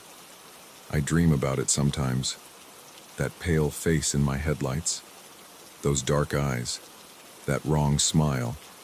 But what haunts me most are the footprints, leading from the deep water straight to where I slept. Like something knew exactly where I was. Like it had been watching me from under that dark surface all along. I don't go near lakes anymore. I keep my windows locked even in summer. And sometimes, late at night when it's raining, I swear I hear wet footsteps on my fire escape. Slap, slap, slap, then scratching at my window.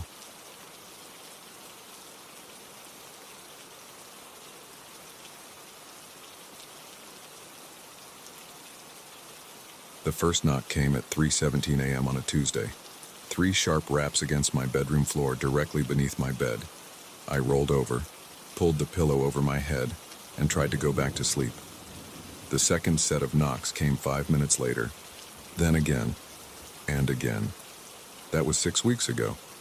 Now I haven't slept properly in over a month. I've lost my job and I'm starting to question my own sanity. But I need to write this down, to document exactly what happened even if no one ever believes me. I've lived in the Parkview Apartments on 47th Street for 3 years. It's nothing special. A converted office building from the 1970s, 12 floors of identical one-bedroom units with thin walls and temperamental heating. But the rent was reasonable, and the location was perfect for my commute to the advertising agency where I worked. Where I used to work. That first night after the knocking kept me awake until sunrise. I went down to the management office as soon as it opened. Mrs. Chen, the building manager, was at her desk doing a crossword puzzle when I walked in. Someone in 5111 kept me up all night with constant knocking, I said, trying to keep the edge out of my voice. Can you please talk to them about noise complaints? Mrs. Chen looked up from her puzzle, frowning. 511? That unit has been empty since December. Previous tenant moved out suddenly, left owing 2 months' rent. 2 months' rent. I stood there for a moment, processing this. That's impossible. I heard knocking coming from directly below my apartment all night long. You want to see for yourself? She pulled a ring of keys from her desk drawer. Come. We took the elevator to the 5th floor. The hallway was identical to mine. Same bland beige carpet, same flickering fluorescent lights, same numbered doors spaced evenly along both walls. Mrs. Chen stopped at 511 and unlocked the door. The apartment was completely empty. No furniture, no boxes, nothing on the walls. Just bare white walls and worn carpet with rectangular indentations showing where furniture had once stood. A thin layer of dust covered the kitchen counter. See? Mrs. Chen gestured around the space. Nobody here since December. Maybe you heard pipes? Building is old. Makes funny noises sometimes. I walked through each room looking for any sign of recent occupancy. The bedroom was directly under mine. I could tell from the layout, which mirrored my own apartment. Nothing but dust and silence. I guess it must have been the pipes, I said finally, though I knew what I'd heard wasn't pipes. The knocks had been too deliberate, too rhythmic. But what else could I say? That night, the knocking started again at exactly 3:17 a.m. 3 sharp raps, directly beneath my bed. I lay there, heart pounding, waiting for the next set. 5 minutes later, right on schedule, 3 more knocks. I got out of bed and pressed my ear to the floor. The knocks were coming from immediately below, from the empty apartment. I grabbed my phone and started recording, determined to document the sound. But when I played back the recording, there was nothing but silence. The next morning, I filed another complaint with Mrs. Chen. She called maintenance, who spent an hour checking the pipes and ventilation system. They found nothing unusual. The third night, I decided to wait in the hallway outside Unit 511. I brought a folding chair from my apartment and set up directly in front of the door at 3 a.m. My plan was simple: catch whoever was somehow getting into the apartment to make the noise. At 3:17 a.m., I heard it. 3 clear knocks. But they weren't coming from inside the apartment. They were coming from above me, from my own unit. I ran upstairs and unlocked my door with shaking hands. My apartment was exactly as I'd left it, completely empty. I started keeping a log after that, documenting every incident. Night 4, knocking from below again. Tried recording with professional audio equipment borrowed from work. Nothing shows up on recordings. Night 5, knocked back. 3 sharp raps against my floor in response to the sounds. Immediate silence followed for 47 minutes. Then resumed, louder than before. Night 6, called police to report potential break-in.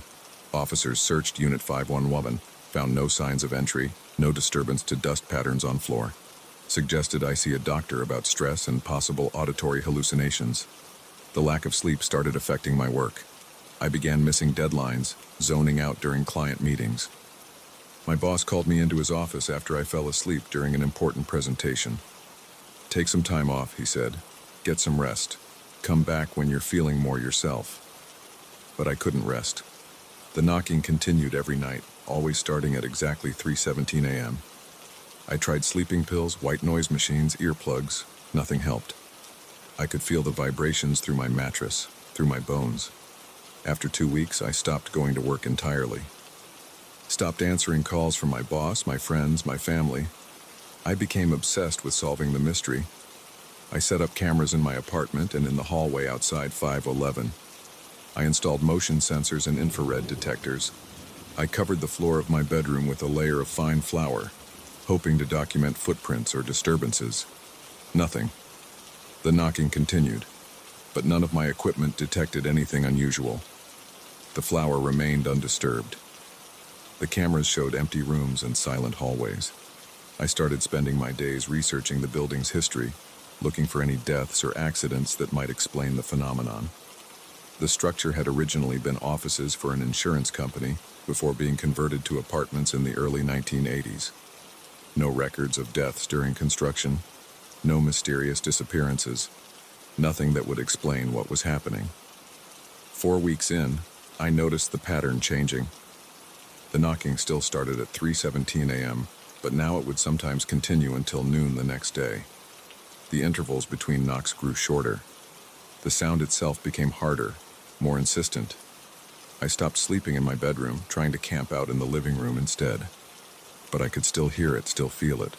The sound seemed to follow me through the apartment, always seemingly coming from directly beneath wherever I tried to rest. I started seeing things in my peripheral vision, dark shapes moving just out of sight. But when I turned to look, nothing was there. Sleep deprivation, I told myself. Just sleep deprivation playing tricks on my mind. Last week I broke into Unit 511. I'm not proud of it, but I was desperate. I waited until Mrs. Chen left for the day, then used a credit card to jimmy the lock, a trick I'd learned from YouTube videos during one of my sleepless research binges. The apartment was exactly as it had been before. Empty, dusty, silent. I sat in the middle of the bedroom floor, directly beneath where my bed would be in my apartment above. And I waited. Hours passed. The sun set. The room grew dark. At exactly 3:17 a.m., I heard it. 3 sharp knocks. But they weren't coming from below me anymore. They were coming from above, from my apartment. I ran upstairs, burst into my unit. Empty. Silent. I ran back down to 511.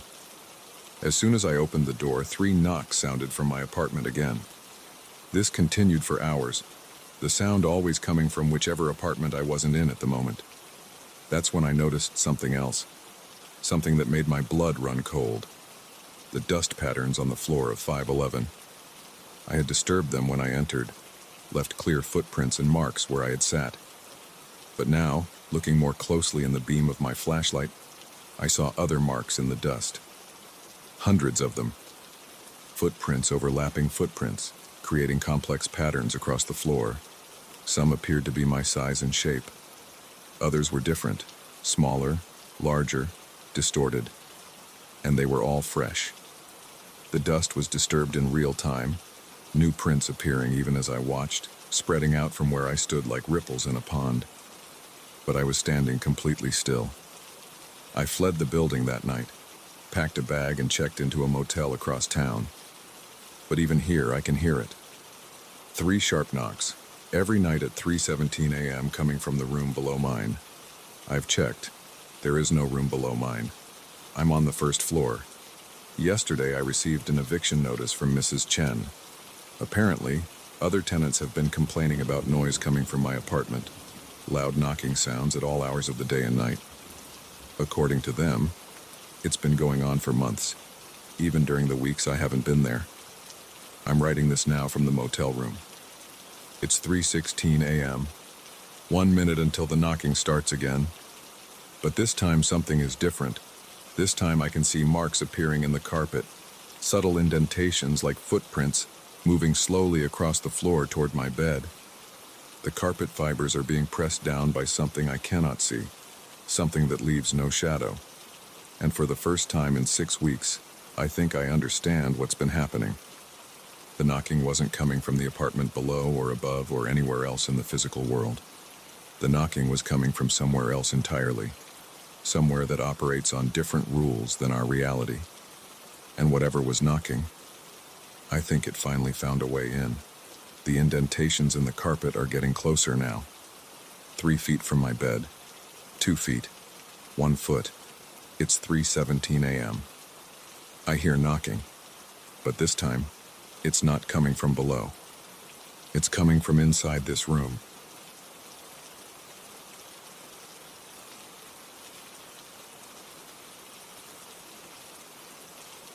I first noticed him 3 weeks ago. It was around 2 a.m. at Joey's all-night diner, where I'd been eating my late dinners after my night shift at the hospital. He sat in the last booth, pressed against the wall, wearing a brown tweed jacket and a red tie that looked like it came from the 1970s. His posture was perfect, rigid, with both hands flat on the table. At first, I didn't think much of it.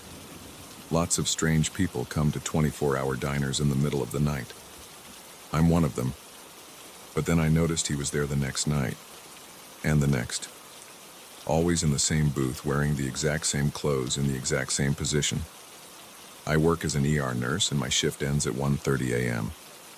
The diner is just 2 blocks from the hospital, and it's become my routine to stop there before heading home. The food isn't great, but it's hot, And after dealing with emergencies for 12 hours straight, I need something familiar and steady.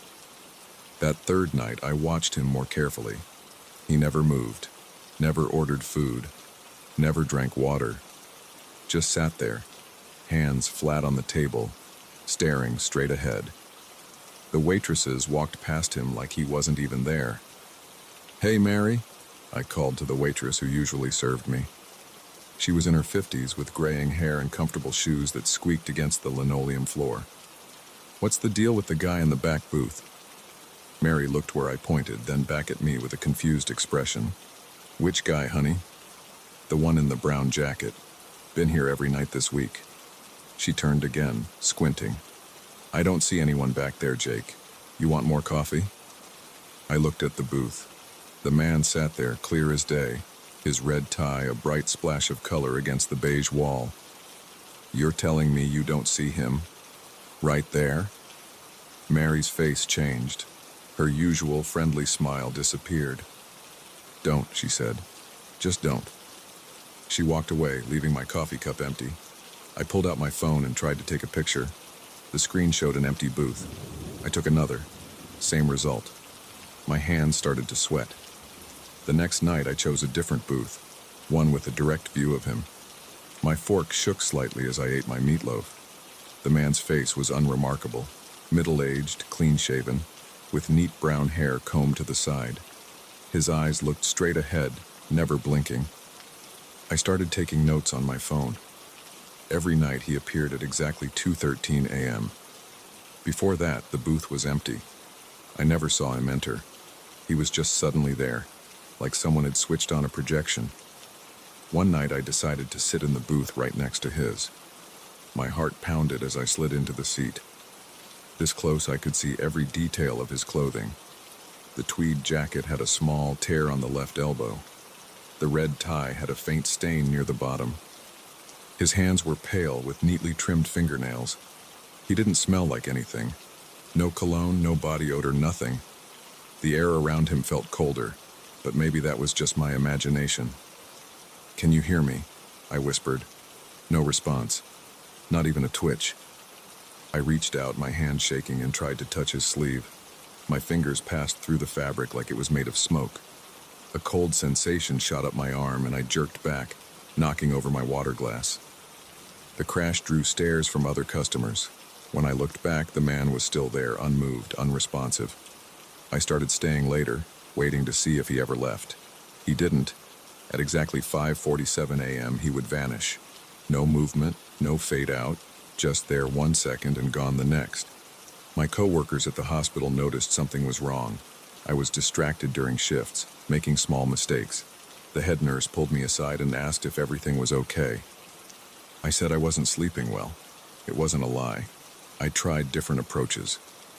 One night I brought a thermal camera I borrowed from the hospital's maintenance department. Through its screen, the booth was empty. An EMF meter showed no readings.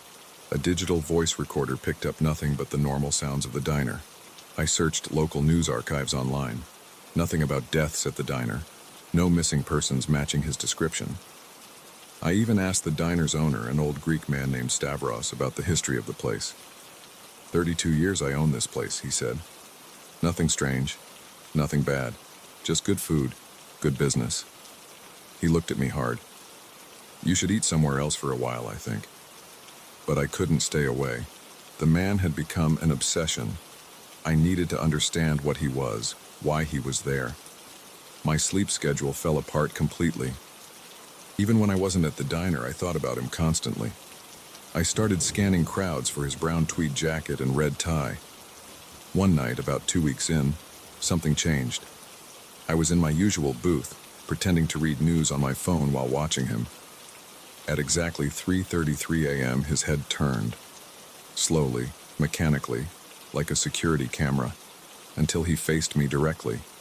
His eyes were brown, normal looking, but as I stared into them, I felt a pressure building in my head. The diner's fluorescent lights seemed to brighten until they were blinding. The normal sounds, clinking plates, murmured conversations, the hum of the refrigerator, grew louder and louder until they became a deafening roar.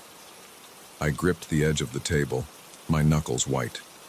The man's mouth opened, revealing normal teeth, a normal tongue. But the sound that came out wasn't normal at all. It was like static and whispers and screaming all at once. I ran out of the diner. Drove home way too fast. Spent the rest of the night sitting in my bathroom with the lights on, jumping at every sound.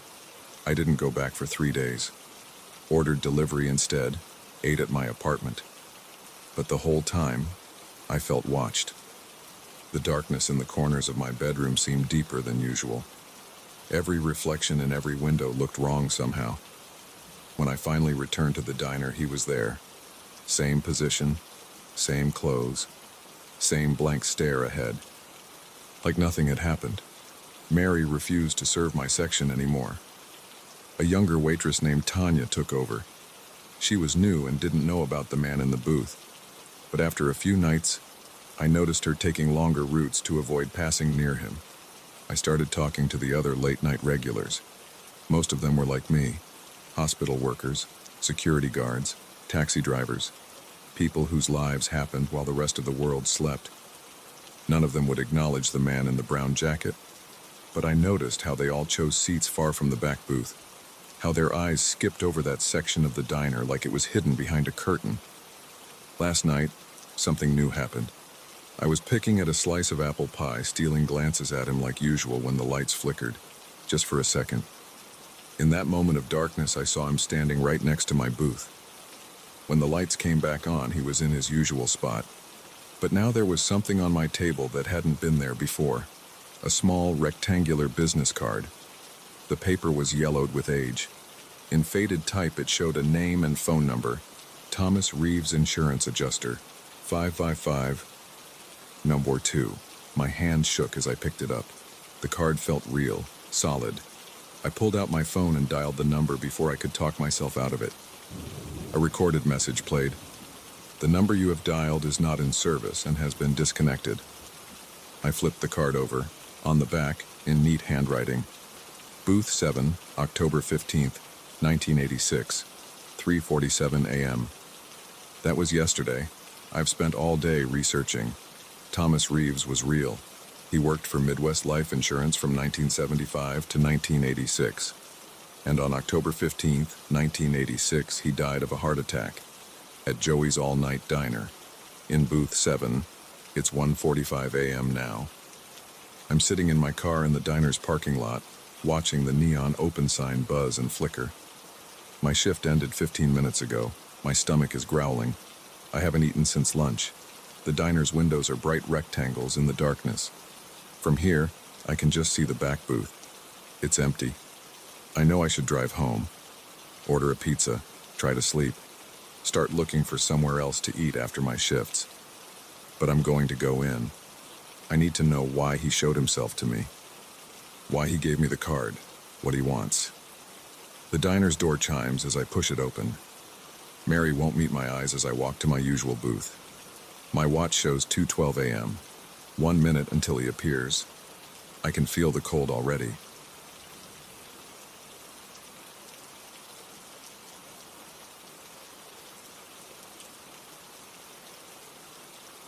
I didn't want to go down to that basement. The superintendent had asked me 3 times already to help clear out the old storage room, and I'd made excuses every time. But when he caught me in the lobby yesterday and mentioned he'd start charging a fee for unused storage spaces, I knew I had to deal with it. The basement of my apartment building stank of mold and old paper. My footsteps echoed against the concrete floor as I made my way past the rusted metal storage cages. The fluorescent lights buzzed overhead, flickering every few seconds. Unit B14 was mine. The numbers were barely visible under decades of grime. The padlock was stuck. I had to yank it 3 times before it opened with a sharp crack that bounced off the walls. Inside, cardboard boxes were stacked to the ceiling. Some had collapsed, spilling yellowed papers across the floor. The air felt thick and stale. I grabbed the closest box and sneezed as dust flew up. The cardboard crumbled in my hands. Inside were building records, maintenance logs from the 1980s, old lease agreements, notices about rent increases, useless junk that should have been thrown out years ago. The next box was the same, and the next. I worked my way through the pile, creating 2 stacks. Trash and more trash. My back started to ache from bending over. Sweat ran down my neck despite the basement's chill. Then I found the tenant registry. It was a thick leather-bound book, its spine cracked and pages warped from moisture. I sat on an overturned milk crate and opened it, more out of boredom than interest. The pages were filled with neat handwriting, listing names, apartment numbers, and dates going back to the 1960s. I flipped through randomly, scanning the entries. My eyes stopped on a page from 1974. There, in faded blue ink, was my name, Daniel Thomas Miller, Unit 4B. My heart jumped. I read it again. Daniel Thomas Miller, my exact name, middle name included. That wasn't possible. I was born in 1985. I'd only moved into this building 2 years ago. But there it was, my full name, written 50 years ago. I checked the rest of the entry. Move-in date, March 15th, 1974. Length of tenancy, 8 months. Reason for departure, left without notice. My hands were shaking. I turned the page, looking for more information, but there was nothing else about this other Daniel Miller. Just more names and dates. I pulled out my phone and opened the flashlight app, shining it close to the page. The writing was clear, no mistaking those letters. I took a photo, then another. The flash illuminated the darkness beyond my storage unit, casting strange shadows on the basement walls. A pipe creaked somewhere in the darkness. I jumped, dropping my phone. It clattered on the concrete. When I picked it up, the screen was cracked. I needed more information. I dug through the remaining boxes with new urgency, ignoring the dust and cobwebs. Most contained similar records, utility bills, repair invoices, complaint forms. In a water-damaged box at the back, I found a stack of Polaroid photos. The first few showed the building's exterior, not much different from today. Then I found one of the lobby from 1974. The furniture was different, but the marble floor and wood-paneled walls were the same. A man stood by the mailboxes, his back to the camera. My hands were trembling so badly I almost dropped the photo. The man wore a brown corduroy jacket and had dark hair cut short, exactly like the jacket I'd bought at a vintage store last month, exactly like my hair. I flipped through more photos. Most were too faded or water damaged to make out clearly. Then I found another one of the same man, this time facing the camera. The image was blurry, but I could see his face. My face. I sat there staring at it for a long time. The resemblance was exact. The same nose, same jaw, same slight asymmetry to the eyes. Even the small scar above my right eyebrow where I'd fallen off my bike as a kid. This had to be a mistake, or a prank. Maybe someone had photoshopped these pictures, planted them here as a joke. But the photos were genuine Polaroids, and that handwriting in the registry was decades old. I checked my phone, 11:47 p.m. I'd been in the basement for hours. The superintendent would be asleep by now. I needed to talk to someone who'd been in the building a long time. Mrs. Chen in 2A had lived here since the 1960s. I'd helped her carry groceries a few times. She was always up late watching Korean dramas. I gathered the registry and photos, shut the storage unit, and headed for the stairs. The basement seemed darker now. The fluorescent lights cast strange shadows that moved when I wasn't looking directly at them. My footsteps sounded wrong, like they were slightly out of sync with my movements. I was halfway to the stairs when I heard it. Another set of footsteps, coming from the darkness behind me. I stopped. The steps continued for a fraction of a second before stopping too. My heart pounded against my ribs. I turned around slowly. The basement stretched into darkness beyond the reach of the flickering lights. Empty storage units gaped like open mouths. "Hello?" My voice cracked. No response. I walked faster, trying not to run. The footsteps behind me started again, faster too. I reached the stairs and took them 2 at a time, the registry clutched to my chest. Behind me, the steps echoed off the concrete. I burst into the lobby, gasping. A lamp on the reception desk provided the only light. The footsteps had stopped. I stood there catching my breath, feeling stupid. Old buildings made noise. Everyone knew that. Mrs. Chen's door was dark. A note taped to it said she was visiting family in Taiwan. I cursed under my breath.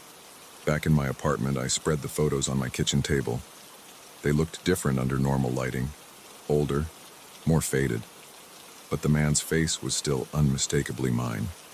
I opened my laptop and searched the building's address plus Daniel Miller, 1974. Nothing relevant came up. I tried variations. Dan Miller, D.T. Miller, Danny Miller. Just pages of social media profiles and white pages listings. The registry had a phone number listed for the other Daniel Miller. I dialed it, not expecting anything. A recorded message said the number was no longer in service. I searched my own name plus 1974 and found hundreds of Daniel Millers. None matched the details I was looking for.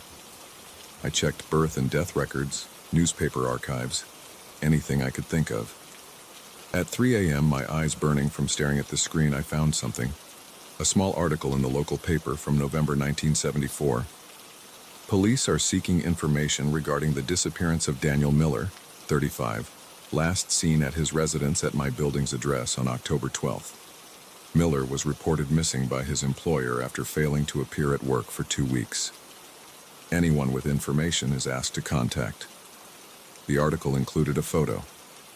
It was grainy and black and white, but it showed the same man from the Polaroids. Me. I read the article again. October 1974. The registry said I had moved out in November. Left without notice. My head was pounding. None of this made sense. I needed sleep. I'd go through the rest of the storage unit tomorrow, find some explanation that would make this all seem stupid in daylight. I got ready for bed, double-checking the locks on my door and windows. As I brushed my teeth, I avoided looking at my reflection in the medicine cabinet mirror. Sleep wouldn't come. Every time I closed my eyes, I saw that Polaroid image of my face from 1974. The building creaked and settled around me. Each sound made me tense up, listening for footsteps. At 4:13 a.m., someone knocked on my door. I lay perfectly still, holding my breath. 3 more knocks, slow and deliberate. Then a voice called out, my voice, exactly as it sounds on recordings. I know you found the photos, Danny. My throat closed up. I couldn't move, couldn't breathe. We need to talk about what happened in 1974. The doorknob rattled. I watched it start to turn, even though I knew I'd locked it. The door began to open. A shape stood in the doorway, silhouetted against the hall light. It wore a brown corduroy jacket. As it stepped into my apartment, I saw its face. My face, but wrong somehow. The features were exact, but the expression was all wrong. It smiled at me. My smile, but not mine at all. Time works differently in the basement, it said in my voice. I've been waiting a long time to meet myself. I scrambled back against the headboard. It took another step forward. Don't worry, it said. This will only take about 8 months. My back hit the wall. There was nowhere else to go. It reached out with my hand, wearing my father's old watch, the one I'd lost 2 weeks ago. I closed my eyes. When I opened them again, I was standing in the basement. The registry lay open at my feet, turned to a blank page. A pen waited next to it. My hands, but not my hands, picked up the pen and began to write. Daniel Thomas Miller, Unit 4B, move-in date, March 15th, 2024. I tried to stop, but my fingers kept moving across the paper. The ink was blue, already starting to fade. The basement hummed with the sound of ancient pipes and flickering lights. Somewhere in the darkness, footsteps echoed, coming closer. Always closer. And I understood finally why that other Daniel Miller had left without notice in 1974, just as I would leave without notice in 2024, after exactly 8 months, just as I always had and always would. The footsteps grew louder. I turned to face myself again.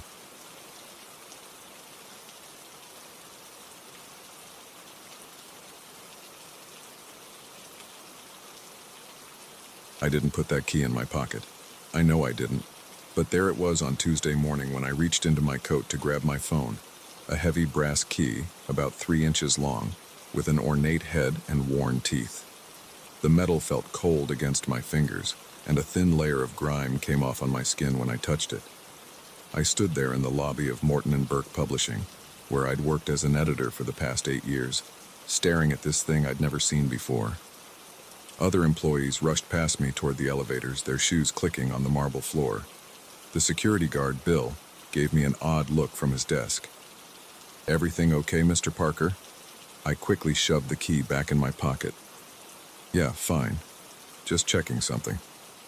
The weight of it stayed with me all day as I sat in my cubicle on the 14th floor, editing manuscripts about true crime and self-help.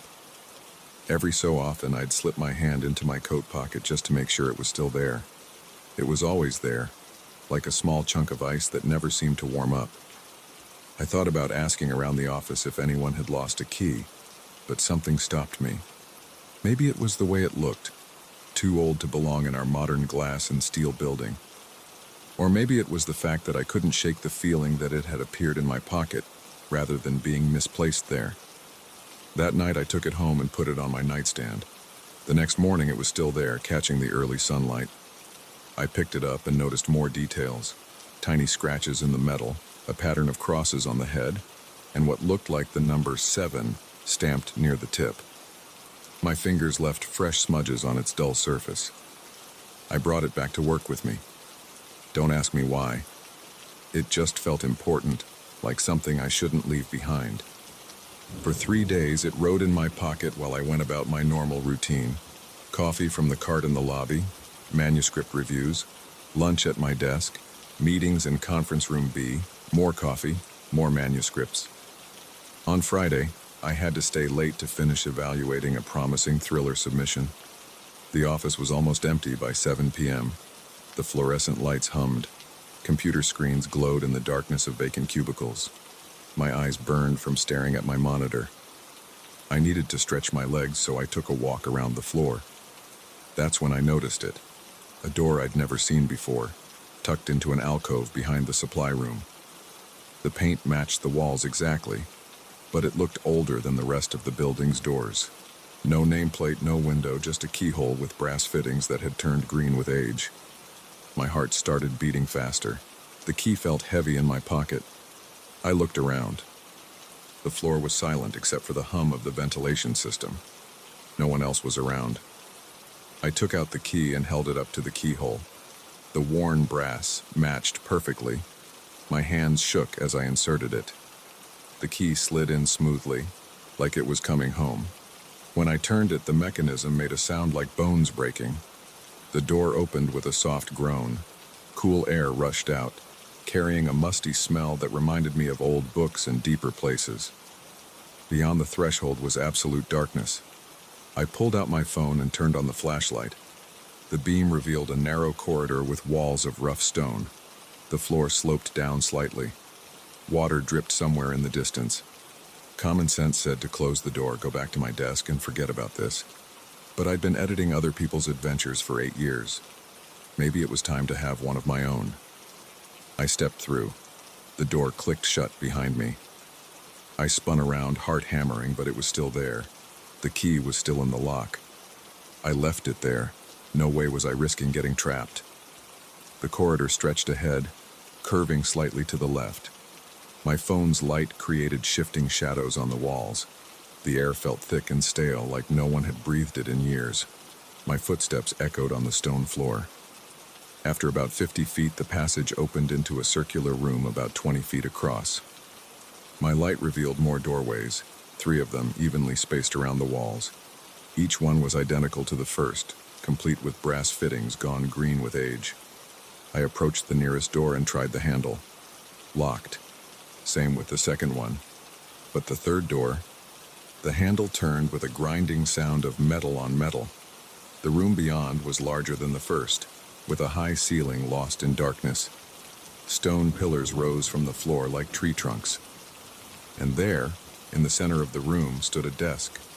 Not some ancient artifact, a modern office desk with a computer monitor and a stack of manila folders. A half-empty coffee mug sat next to the keyboard. Steam rose from it. My throat went dry. Someone had been here recently. Maybe they still were. I moved closer to the desk, sweeping my light around. The monitor was on, displaying a document. I leaned in to read it. Project Status Report, Phase 7 Subject, James Parker. Assignment, Editorial Division. Duration, 8 years, 3 months, 12 days. Performance exceeding expectations. Next action, promotion assessment pending notes. Subject shows increased curiosity. Monitoring frequency to be increased. My name, my job, my exact time with the company. The coffee mug had Morton and Burke Publishing printed on the side. A door slammed somewhere behind me. Then another, closer. Footsteps echoed off stone. I killed my phone's light and pressed myself against one of the pillars. The footsteps grew louder. A beam of light swept through the room. "Hello?" A woman's voice called out. "Mr. Parker, we weren't expecting you to find this for another 3 months." I stayed silent, trying to control my breathing. The light moved closer. "It's all right," she continued. "This is all part of the process. Everyone finds their way down here eventually. We just need to talk about your promotion." The beam found me, blinding me. I raised my hand to shield my eyes. "There you are." The voice was closer now. "I'm Helen from HR. Why don't you come with me? There's quite a lot to explain." My eyes adjusted. The woman holding the flashlight wore a normal business suit. She looked exactly like someone from HR would look. But something was off about her smile. "What is this place?" I managed to ask. My voice sounded strange in the stone room. "This is where we monitor employee development," Helen said. "We find it's better than traditional performance reviews, more organic. The key appears when an employee is ready for advancement, though you found yours a bit ahead of schedule." The key just appeared in my pocket. "Yes, that's how it works. We have various methods of delivery. The important thing is that you're here now, ready to take the next step." She gestured toward one of the doors. "Shall we discuss your future with the company?" I looked back at the monitor, at my name on the screen, then at the coffee mug still steaming, then at Helen's too perfect smile. "I think," I said carefully, "I need to think about this." Her smile didn't waver. "Of course, take all the time you need, but you should know, now that you've found this place, things will be different. They always are."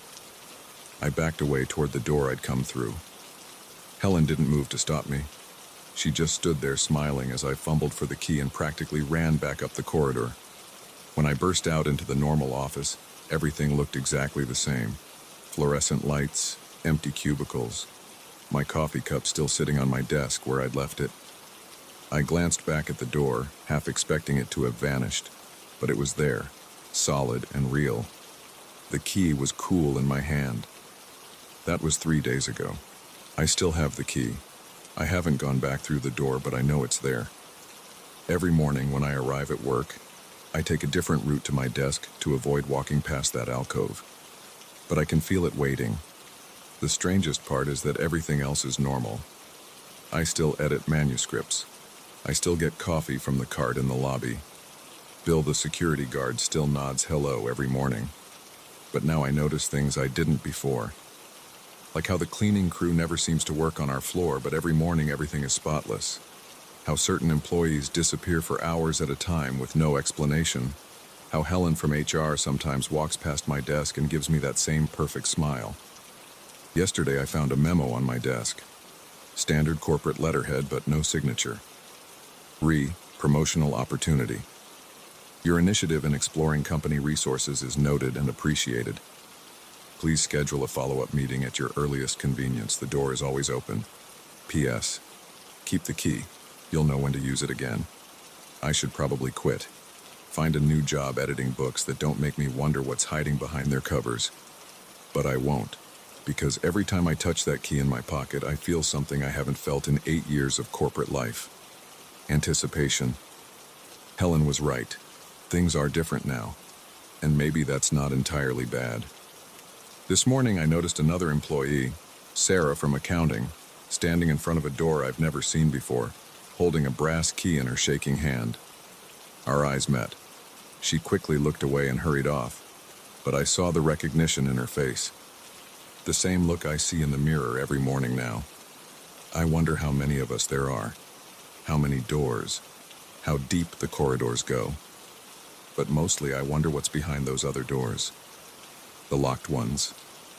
Because the key in my pocket feels heavier every day, and sometimes when I hold it up to the light, I swear the pattern of crosses on its head has changed. Like it's trying to tell me something. Like maybe it doesn't just open one door anymore.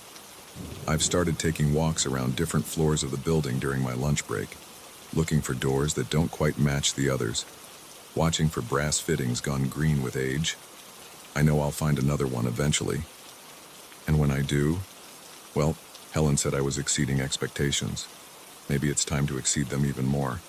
The key is in my pocket right now as I write this. Cold, heavy, waiting. Tomorrow, I think I'll try a different door.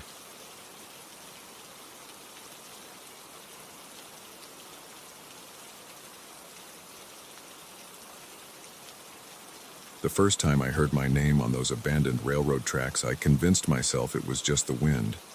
The second time, I stopped walking. By the third time, my hands were shaking and sweat ran down my back because I knew I was completely alone out there. I hadn't planned to walk the tracks that afternoon. My car broke down on Route 16, about 3 miles outside of Millbrook. The piece of junk Ford finally gave up after warning me for months with its clicking and grinding. The temperature gauge shot into the red zone and steam poured from under the hood. I pulled onto the shoulder, and after 5 minutes of staring at the engine like an idiot, I knew I wouldn't fix it myself. My phone showed no signal, typical for this part of Connecticut. The nearest service station was in Millbrook, and I remembered the old railroad tracks that used to connect to the town. They ran parallel to Route 16, cutting through the woods. Walking along them would be faster than following the winding road. The October air bit through my light jacket. Dead leaves crunched under my boots as I climbed down the embankment from the highway. The tracks lay below, 2 rusty lines stretching into the distance. Weeds grew between the rotting wooden ties. The rails hadn't seen a train in at least 20 years. I checked my watch. 4:47 p.m. If I kept a good pace, I'd reach town before dark. The sun was already low, casting long shadows through the bare trees. My footsteps echoed off the rocks as I walked, the only sound besides the occasional gust of wind. The first hour passed quietly. The tracks curved around hills and through cuts in the rock. My legs started to ache. I wasn't used to walking this far. Sweat dampened my shirt despite the cold air. That's when I heard it. David. The voice came from behind me, quiet but clear. A woman's voice, with an odd flatness to it.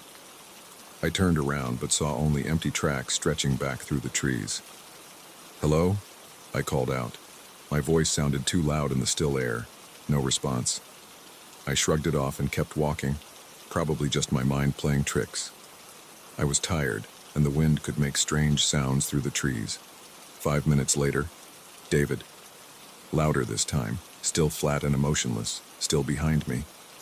I spun around again, heart pounding. The tracks were empty. The woods were silent. "Is someone there?"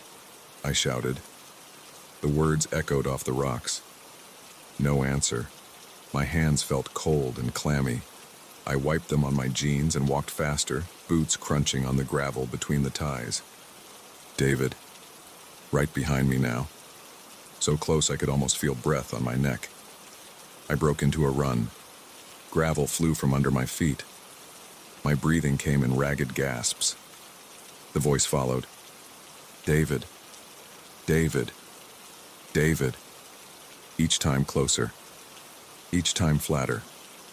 Each time wrong somehow, like a recording played too slowly. I sprinted until my lungs burned. When I finally had to stop, bent over with hands on my knees, the voice was gone.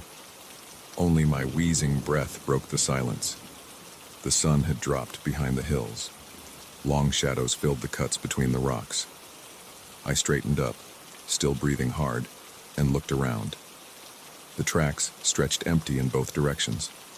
My watch read 6:12 p.m. Darkness would fall soon. I had maybe 30 minutes of daylight left.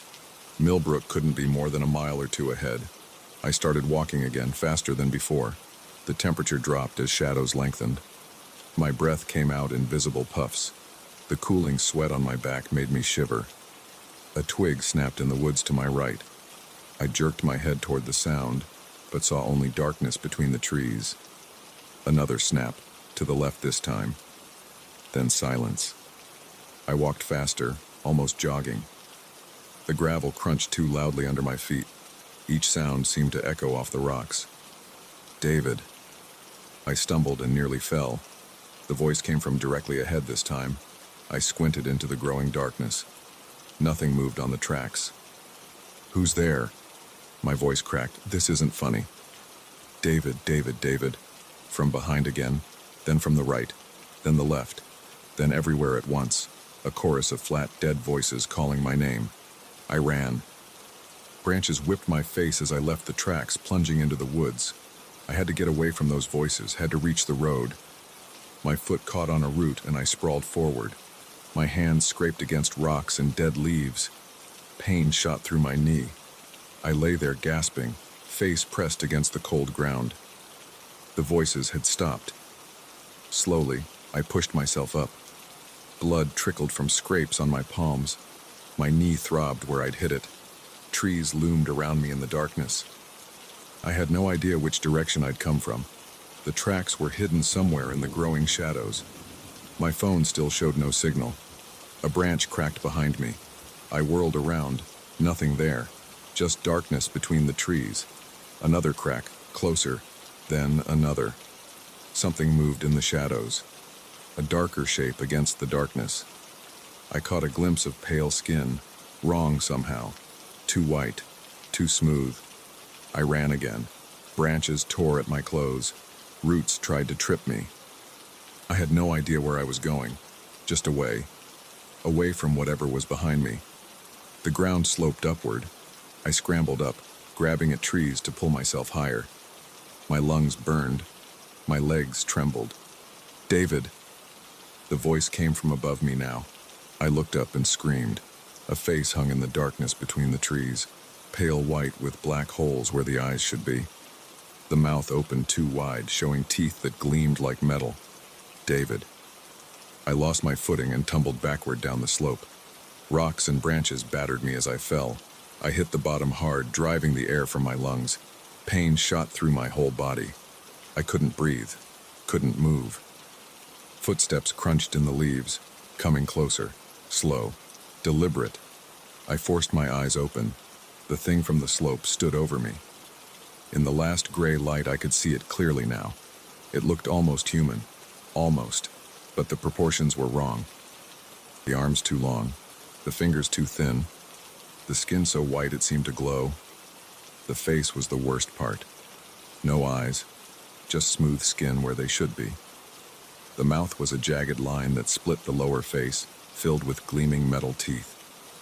It reached for me with those long fingers. David, it said in that flat voice, we've been waiting for you.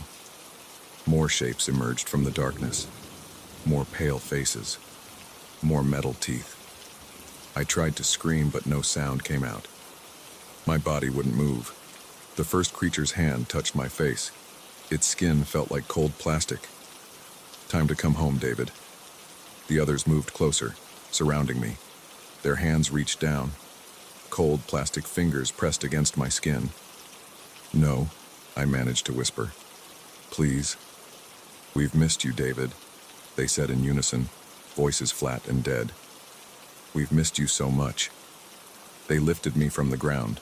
I couldn't fight, couldn't even move. Their cold hands held me as they carried me into the darkness. I saw the railroad tracks one last time, gleaming faintly in the distance. Then the shadows swallowed everything. I don't know how long they carried me. Time seemed to stop in the darkness. My body felt numb. Only their cold hands against my skin told me I was still alive. We went down into the earth through tunnels that shouldn't exist.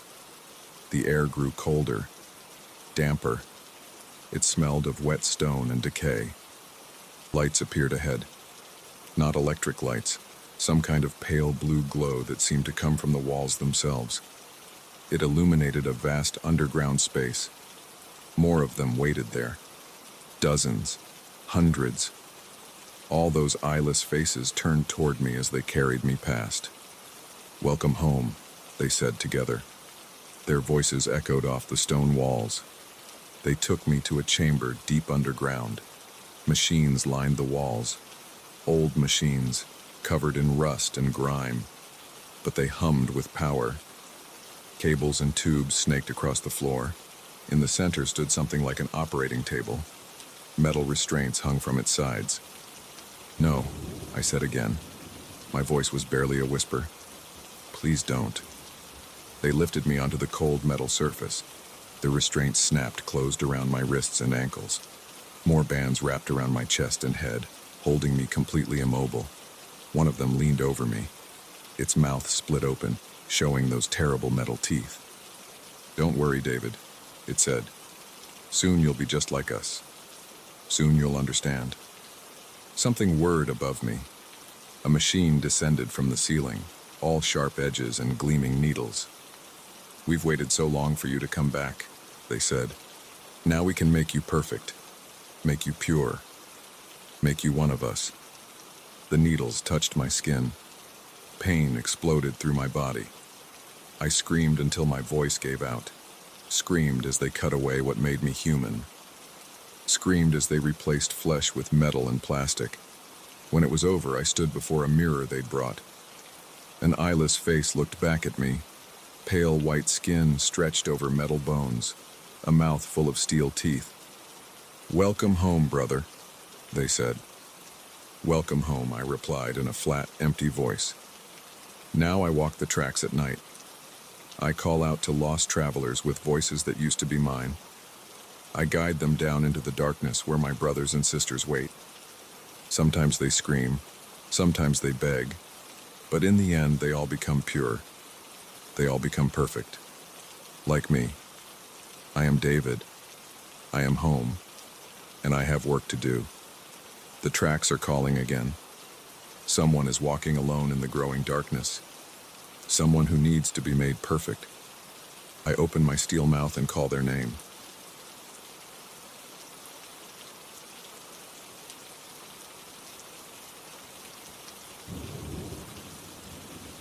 The first letter arrived 3 days after I moved in. Plain white envelope, my name and address printed clearly on the front. James Miller, 742 Oakwood Heights, apartment 3B, Portland, Oregon. But I hadn't sent it, and it was addressed to someone I'd never heard of. I stood in my half-unpacked living room, cardboard boxes still scattered around my feet, and turned the envelope over in my hands. The paper felt expensive, heavy between my fingers. My stomach tightened as I read the return address again. Same building, same apartment, my name. I ripped it open. "Dear Sarah, I know it's been 15 years. I know you probably don't want to hear from me. But I need to tell you what really happened that night. What I did, what I saw." The letter stopped there. Just those 3 sentences typed in crisp Times New Roman. No signature. The paper trembled in my hands and I realized my fingers were shaking. I dropped the letter on my kitchen counter and went back to unpacking. The rental company hadn't mentioned any previous tenants named Sarah, and I hadn't asked. The apartment had been empty for 6 months before I moved in. That's what the agent told me. Recently renovated, fresh paint on the walls, new appliances, a clean slate. That night I couldn't sleep. The letter sat on my counter like a splinter under my skin. I got up at 3 a.m. and read it again. The paper felt cold against my fingertips. My name on the envelope, my address, but I hadn't sent it. The second letter came 2 days later. Same envelope, same expensive paper. My hands were steady this time as I tore it open. "Sarah, I watched you leave that night. Saw you walk down Palmer Street in your red coat, the streetlights making your hair shine. I followed you. You never knew I was there. I saw everything. I called the post office the next morning. The woman on the phone sounded bored as she explained that, yes, they delivered all mail with the correct address, regardless of who sent it. But it has my name as the sender, I said. I didn't send it. Sir, we just deliver the mail, she replied. If you're having an issue with harassment, you should contact the police. I hung up and Googled Sarah plus Palmer Street, Portland, thousands of results. I spent 2 hours scrolling through social media profiles and news articles. Nothing stood out. The third letter arrived on a Sunday. The mail carrier had pushed it under my door. This time my hands shook so badly I had to set the envelope down on my coffee table and take 3 deep breaths before opening it. Sarah, the police got it wrong. They think they know what happened, but they don't. I've carried this secret for 15 years. Every night I see your face. Every night I hear your scream. I'm the only one who knows the truth. I drove to the police station that afternoon. The officer at the front desk looked tired as I explained about the letters. He took notes, nodded, asked if I felt threatened. No, I said, but someone's using my name to send these letters, and something happened 15 years ago, something bad. He typed on his computer. Nothing comes up for Palmer Street 15 years ago, he said. No major incidents. Could be someone playing a prank. With my name? He shrugged. File a report if you want. Not much we can do without more to go on. I spent that night sitting by my window, watching the street below. Cars passed. People walked their dogs. A couple argued outside the convenience store on the corner. Normal Sunday night stuff. But my skin felt too tight, like it didn't fit right anymore. The fourth letter came on Wednesday. This time I opened it standing in the lobby next to my mailbox. Sarah, I see you got a new job. The coffee shop on 12th Street. You look good in that green apron. Your hair is shorter now, but I'd recognize you anywhere. 15 years, and you haven't aged a day. My hands went numb. I dropped the letter. A neighbor picked it up, handed it back with a smile. I forced myself to smile back, took the elevator to my floor, locked my door, and slid down against it until I hit the floor. There was a coffee shop on 12th Street. I'd passed it on my way to work. The baristas wore green aprons. I called in sick the next day and went to the coffee shop. Sat in a corner table for 4 hours, watching the baristas. 3 women worked the morning shift. None of them looked like they could have been involved in anything 15 years ago. They were all too young. The 5th letter arrived the next day. Sarah, why did you change your name? I saw your name tag. Kate, that's not who you are. I know who you are. I know what you did. I went back to the coffee shop, watched the baristas again. One of them wore a name tag that said Kate. She looked about 25, dark hair cut in a bob, quick smile, efficient hands on the espresso machine. I ordered a coffee. When she handed it to me, I studied her face. She smiled, already turning to the next customer. Have you worked here long? I asked. About 6 months, she said. Another smile, distracted. Ever lived on Palmer Street? Her smile disappeared. She stepped back from the counter. Do I know you? No, sorry. Just making conversation. I left my coffee on the counter and walked out. That night, someone knocked on my door at 2 a.m. I looked through the peephole. Empty hallway. Another knock. I opened the door. The hallway light flickered. No one there. But on the floor, an envelope. My hands shook as I picked it up. Same paper, same address. My name as the sender. But this time, the letter inside was different. James, I know you're reading my letters to Sarah. Stop looking for her. This isn't your story. Go back to your life. Forget about Palmer Street. Forget about what happened 15 years ago. Or you'll find out firsthand why Sarah had to disappear. I slept with the lights on that night. In the morning, I called the rental agency. Did someone named Sarah live in my apartment before me? Sir, we can't disclose previous tenant information. Please, it's important. A pause. Keyboard clicking. That unit was empty for 6 months before you moved in. Before that, let me check. No Sarah listed. Previous tenant was a Robert Chen. Lived there 4 years. I hung up and Googled missing persons cases from 15 years ago. Spent hours scrolling through databases. Found 3 Sarahs who had disappeared in Oregon. None in Portland. None on Palmer Street. The 7th letter came the next day. Just 3 words. Stop looking, James. I didn't sleep that night. Or the next. Sat by my window with all the lights off, watching the street. Cars passed. People walked. Normal life going on while my world twisted sideways. On the 3rd night, I saw someone standing on the corner under my window. Just standing there looking up at my apartment. When I pressed my face against the glass to see better, they walked away. But slowly, like they wanted me to see them go. The 8th letter arrived in my work email. Somehow they'd found my address. Same font, same message style. James, I warned you. Now you're involved. Meet me at Palmer Street tomorrow night at 10 p.m. Come alone. You want to know the truth about Sarah? This is your chance. I deleted the email, restored it, read it again, deleted it again. At 9:45 p.m. the next night, I parked my car a block from Palmer Street. My hands gripped the steering wheel so tight my knuckles went white. The street looked normal. Houses with lights on. Cars parked along the curb. A cat slinking along a fence. At 9:55, I got out of the car. My legs felt wooden. Each step echoed in my head. Palmer Street was empty. I checked my phone. 10 p.m. exactly. A figure stepped out of the shadows. Tall, male, face hidden under a hood. James Miller, he said. Not a question. I nodded. You've been looking for Sarah. Who are you? He took a step closer.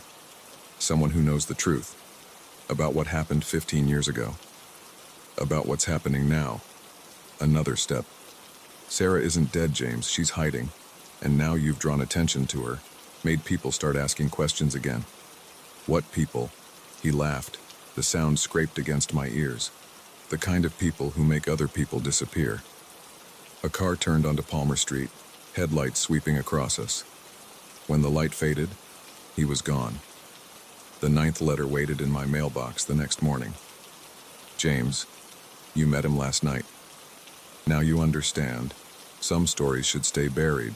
Some truths are better left unknown. Sarah understood that. That's why she disappeared.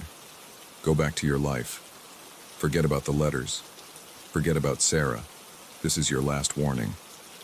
I packed a bag that night. Booked a hotel across town. As I walked to my car, a woman stepped out of the shadows by the building entrance. Kate? I said. She wasn't wearing her green apron now. Her face looked harder in the streetlight. My name isn't Kate, she said. Sarah. She shook her head. Sarah's gone, has been for 15 years. You need to let this go. But the letters were a warning.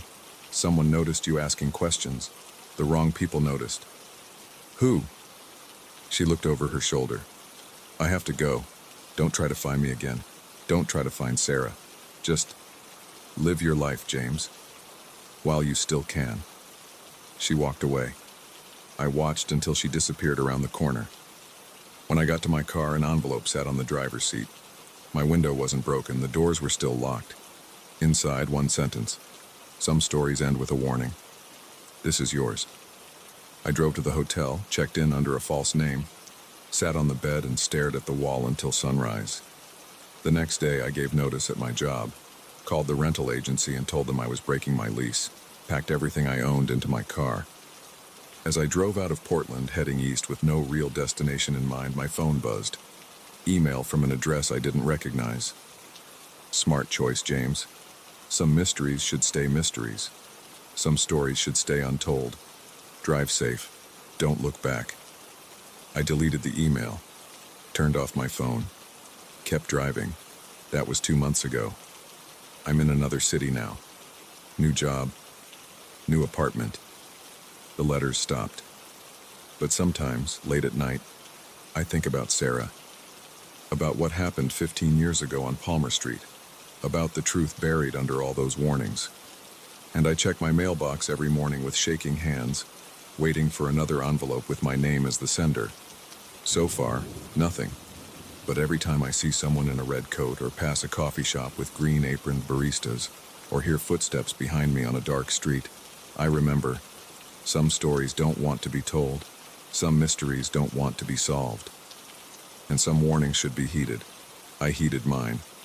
I hope you heed yours. Just forget you read this. Go back to your life. Don't ask questions about Sarah or Palmer Street or what happened 15 years ago.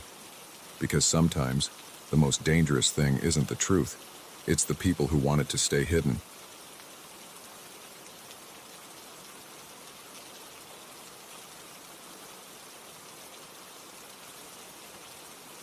The GPS said to turn right.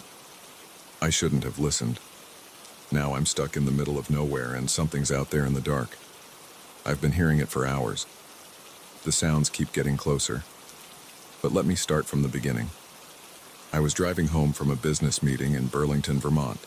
It was Tuesday, October 12th, around 6 p.m. The sun was already setting, and I wanted to get back to Boston before it got too late. My regular route would take about 4 hours with traffic, but my phone's GPS suggested a shortcut through some back roads that would save me an hour. I pulled into a gas station to fill up before taking the detour. The old guy behind the counter looked at me funny when I mentioned the route. That road? He scratched his beard. Ain't been maintained in years. Nobody goes that way anymore. I laughed it off. GPS says it's still active. Should be fine in my SUV. He shrugged and handed me my receipt. Your call, buddy. Just stick to the main roads after dark. I ignored him. Local folks always had stories about back roads. Besides, my 2023 Range Rover could handle anything. I pulled out of the station and followed the GPS instructions, turning onto a narrow 2-lane road that wound through dense forest. The first hour was fine. The pavement was rough but passable. My phone showed I was making good time. But as the sun disappeared completely, the road got worse. Potholes appeared more frequently. Tree branches scraped against my car's sides. The GPS voice crackled. Turn right in 500 feet. I slowed down and squinted through the darkness. There was a dirt road heading into the trees. No street sign, no markers, just tire tracks disappearing into black forest. My phone lost signal for a moment, then came back. Recalculating. Continue on current route. I should have turned around right then. But the GPS insisted this was still the fastest way, and I was already an hour into the shortcut. Going back would just waste time. The dirt road got narrower. Tree branches closed in overhead, blocking out what little moonlight there was. My headlights caught glimpses of broken fence posts and crumbling stone walls hidden in the undergrowth. Then I saw the house. It was set back from the road about 50 yards, a colonial-style building with peeling white paint and dark windows. Something about it made my skin crawl. As I drove past, I could have sworn I saw movement behind one of the upstairs windows. Just a quick shadow, there and gone. My hands tightened on the steering wheel. The road curved sharply around a hill, and that's when things really went wrong. The tire hit the pothole hard. I heard a loud pop and felt the car lurch to the right. Shit. I fought the wheel as the SUV slid in the mud. The back end fishtailed. I pumped the brakes, but it was too late. The Range Rover slid off the road and into a drainage ditch. The front wheels sank deep into thick black mud. The engine died. No, no, no. I turned the key. The starter whined, but the engine wouldn't catch. I tried again. Nothing. I grabbed my phone. No signal. Okay, Don, don't panic. I talked to myself in the sudden silence. Just get out and check the damage. I opened the door and stepped down. My foot sank ankle deep in cold mud. The beam of my phone's flashlight showed me the bad news. The right front tire was completely shredded, and the car was stuck at an angle in the ditch. Even with 4 good wheels, I'd need a tow truck to get out. I slogged through the mud to check the trunk. I had a spare tire, but it wouldn't help in this situation. What I needed was another vehicle or a winch. The temperature was dropping fast. My breath made clouds in the beam of the flashlight. I could try walking back to the main road, but I had no idea how far that was. In the dark, I'd likely get lost. Better to wait until morning. I had half a tank of gas, so I could run the heater if needed. I had some protein bars and water bottles from my business trip. I'd be uncomfortable, but I'd survive the night. I climbed back in and locked the doors. The dashboard clock read 8:47 p.m. That's when I heard the first sound. It was faint, just a crack of a branch in the woods. Probably a deer or raccoon, but something about it made the hair on my neck stand up. I waited, straining my ears. The forest was dead silent. No crickets, no owls, nothing. Another crack, closer this time. Then another. Something was moving through the trees, heading toward the road. I killed my flashlight and sat perfectly still, watching the woods through the windshield. The moon had risen, casting weak light through the branches. Dark shapes shifted in the shadows. A branch snapped right next to the car. My heart hammered against my ribs. I held my breath, trying not to make a sound. A shape moved in my peripheral vision. Something dark passed behind the car. I caught a glimpse in the side mirror. A human-like figure, but wrong somehow. Too tall. Too thin. The temperature inside the car plummeted. My breath came out in white clouds. Frost started forming on the windows. Something scraped against the rear bumper. A sound like fingernails on metal. I wanted to start the engine, to turn on the lights, to do something, but fear held me paralyzed. Every instinct screamed at me to stay still and silent. The scratching moved up the side of the car. I could track its progress by sound, along the rear door, then the front door, then the hood. A shadow fell across the windshield. I looked up. A face peered down at me through the glass. I screamed. The thing jerked back, vanishing into the darkness. I fumbled with my keys, hands shaking so bad I could barely grip them. The engine roared to life. I slammed it into reverse, then drive, then reverse again. The wheels spun in the mud. The car didn't move an inch. More shadows moved in the trees. More cracking branches. They were all around the car now. I hit the high beams. The lights caught nothing but empty forest. But I could hear them moving out there, circling the vehicle.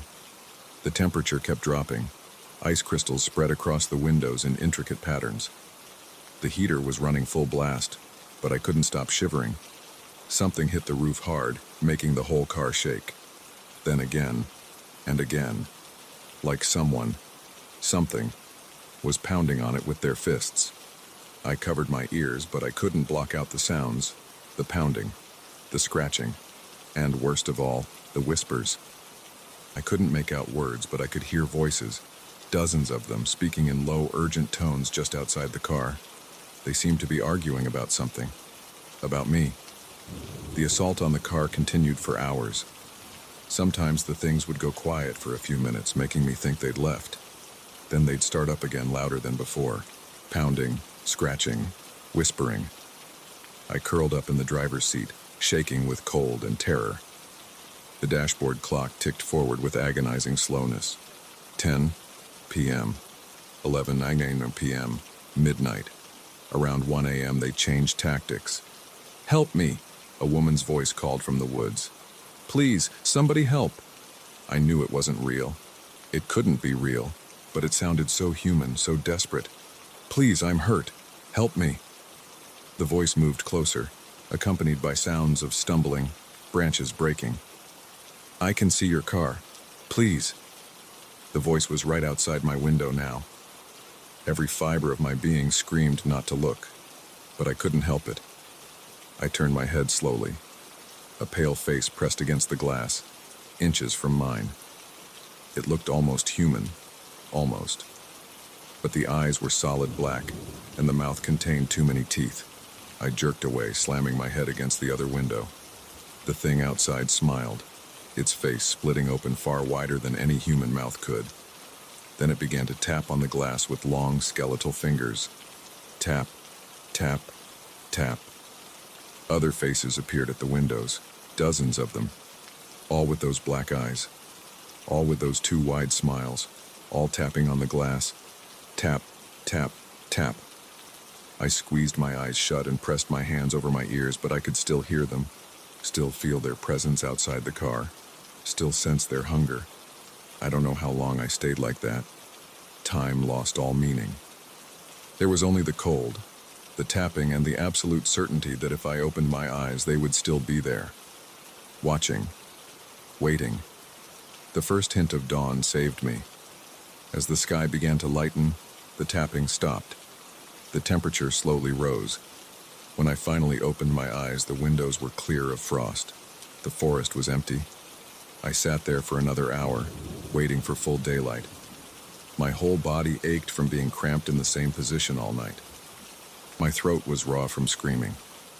At 7:23 a.m., a pickup truck came down the road. The driver, an old farmer, stopped and helped winch my car out of the ditch. He didn't seem surprised to find me there. "Took the shortcut, didn't you?" He didn't wait for an answer. "GPS always sends folks down this way, bunch of nonsense. Road's been closed for 20 years, ever since the massacre at the Thompson place." He jerked his thumb back toward the White House I'd passed. I didn't ask about the massacre. I didn't want to know. The spare tire got me to the nearest town. I gave my statement to a bored-looking sheriff's deputy who'd clearly heard similar stories before. He wrote down the basics and told me to stick to the main roads next time. I bought 4 new tires and drove straight home, taking the highway. I deleted that GPS app and downloaded a different one. But sometimes, late at night, I still hear that tapping. Still feel that bone-deep cold. Still see those faces with their black eyes and twisted smiles. And I never ever take shortcuts anymore. The GPS tried to send me down that road again last week. I turned around and took the long way home. Better to spend an extra hour in traffic than another night in those woods. Because I know they're still there, waiting in the darkness. Waiting for the next person who trusts their GPS more than local warnings. Waiting for someone else to take that wrong turn. If you're driving through Vermont and your GPS suggests a shortcut through the backcountry, ignore it. Stick to the main roads, check your paper maps, ask locals for directions. Because technology doesn't know everything. It doesn't know about the things that live in those woods. The things that come out after dark. The things that tap on windows with their long, pale fingers. The things that are always hungry and always waiting.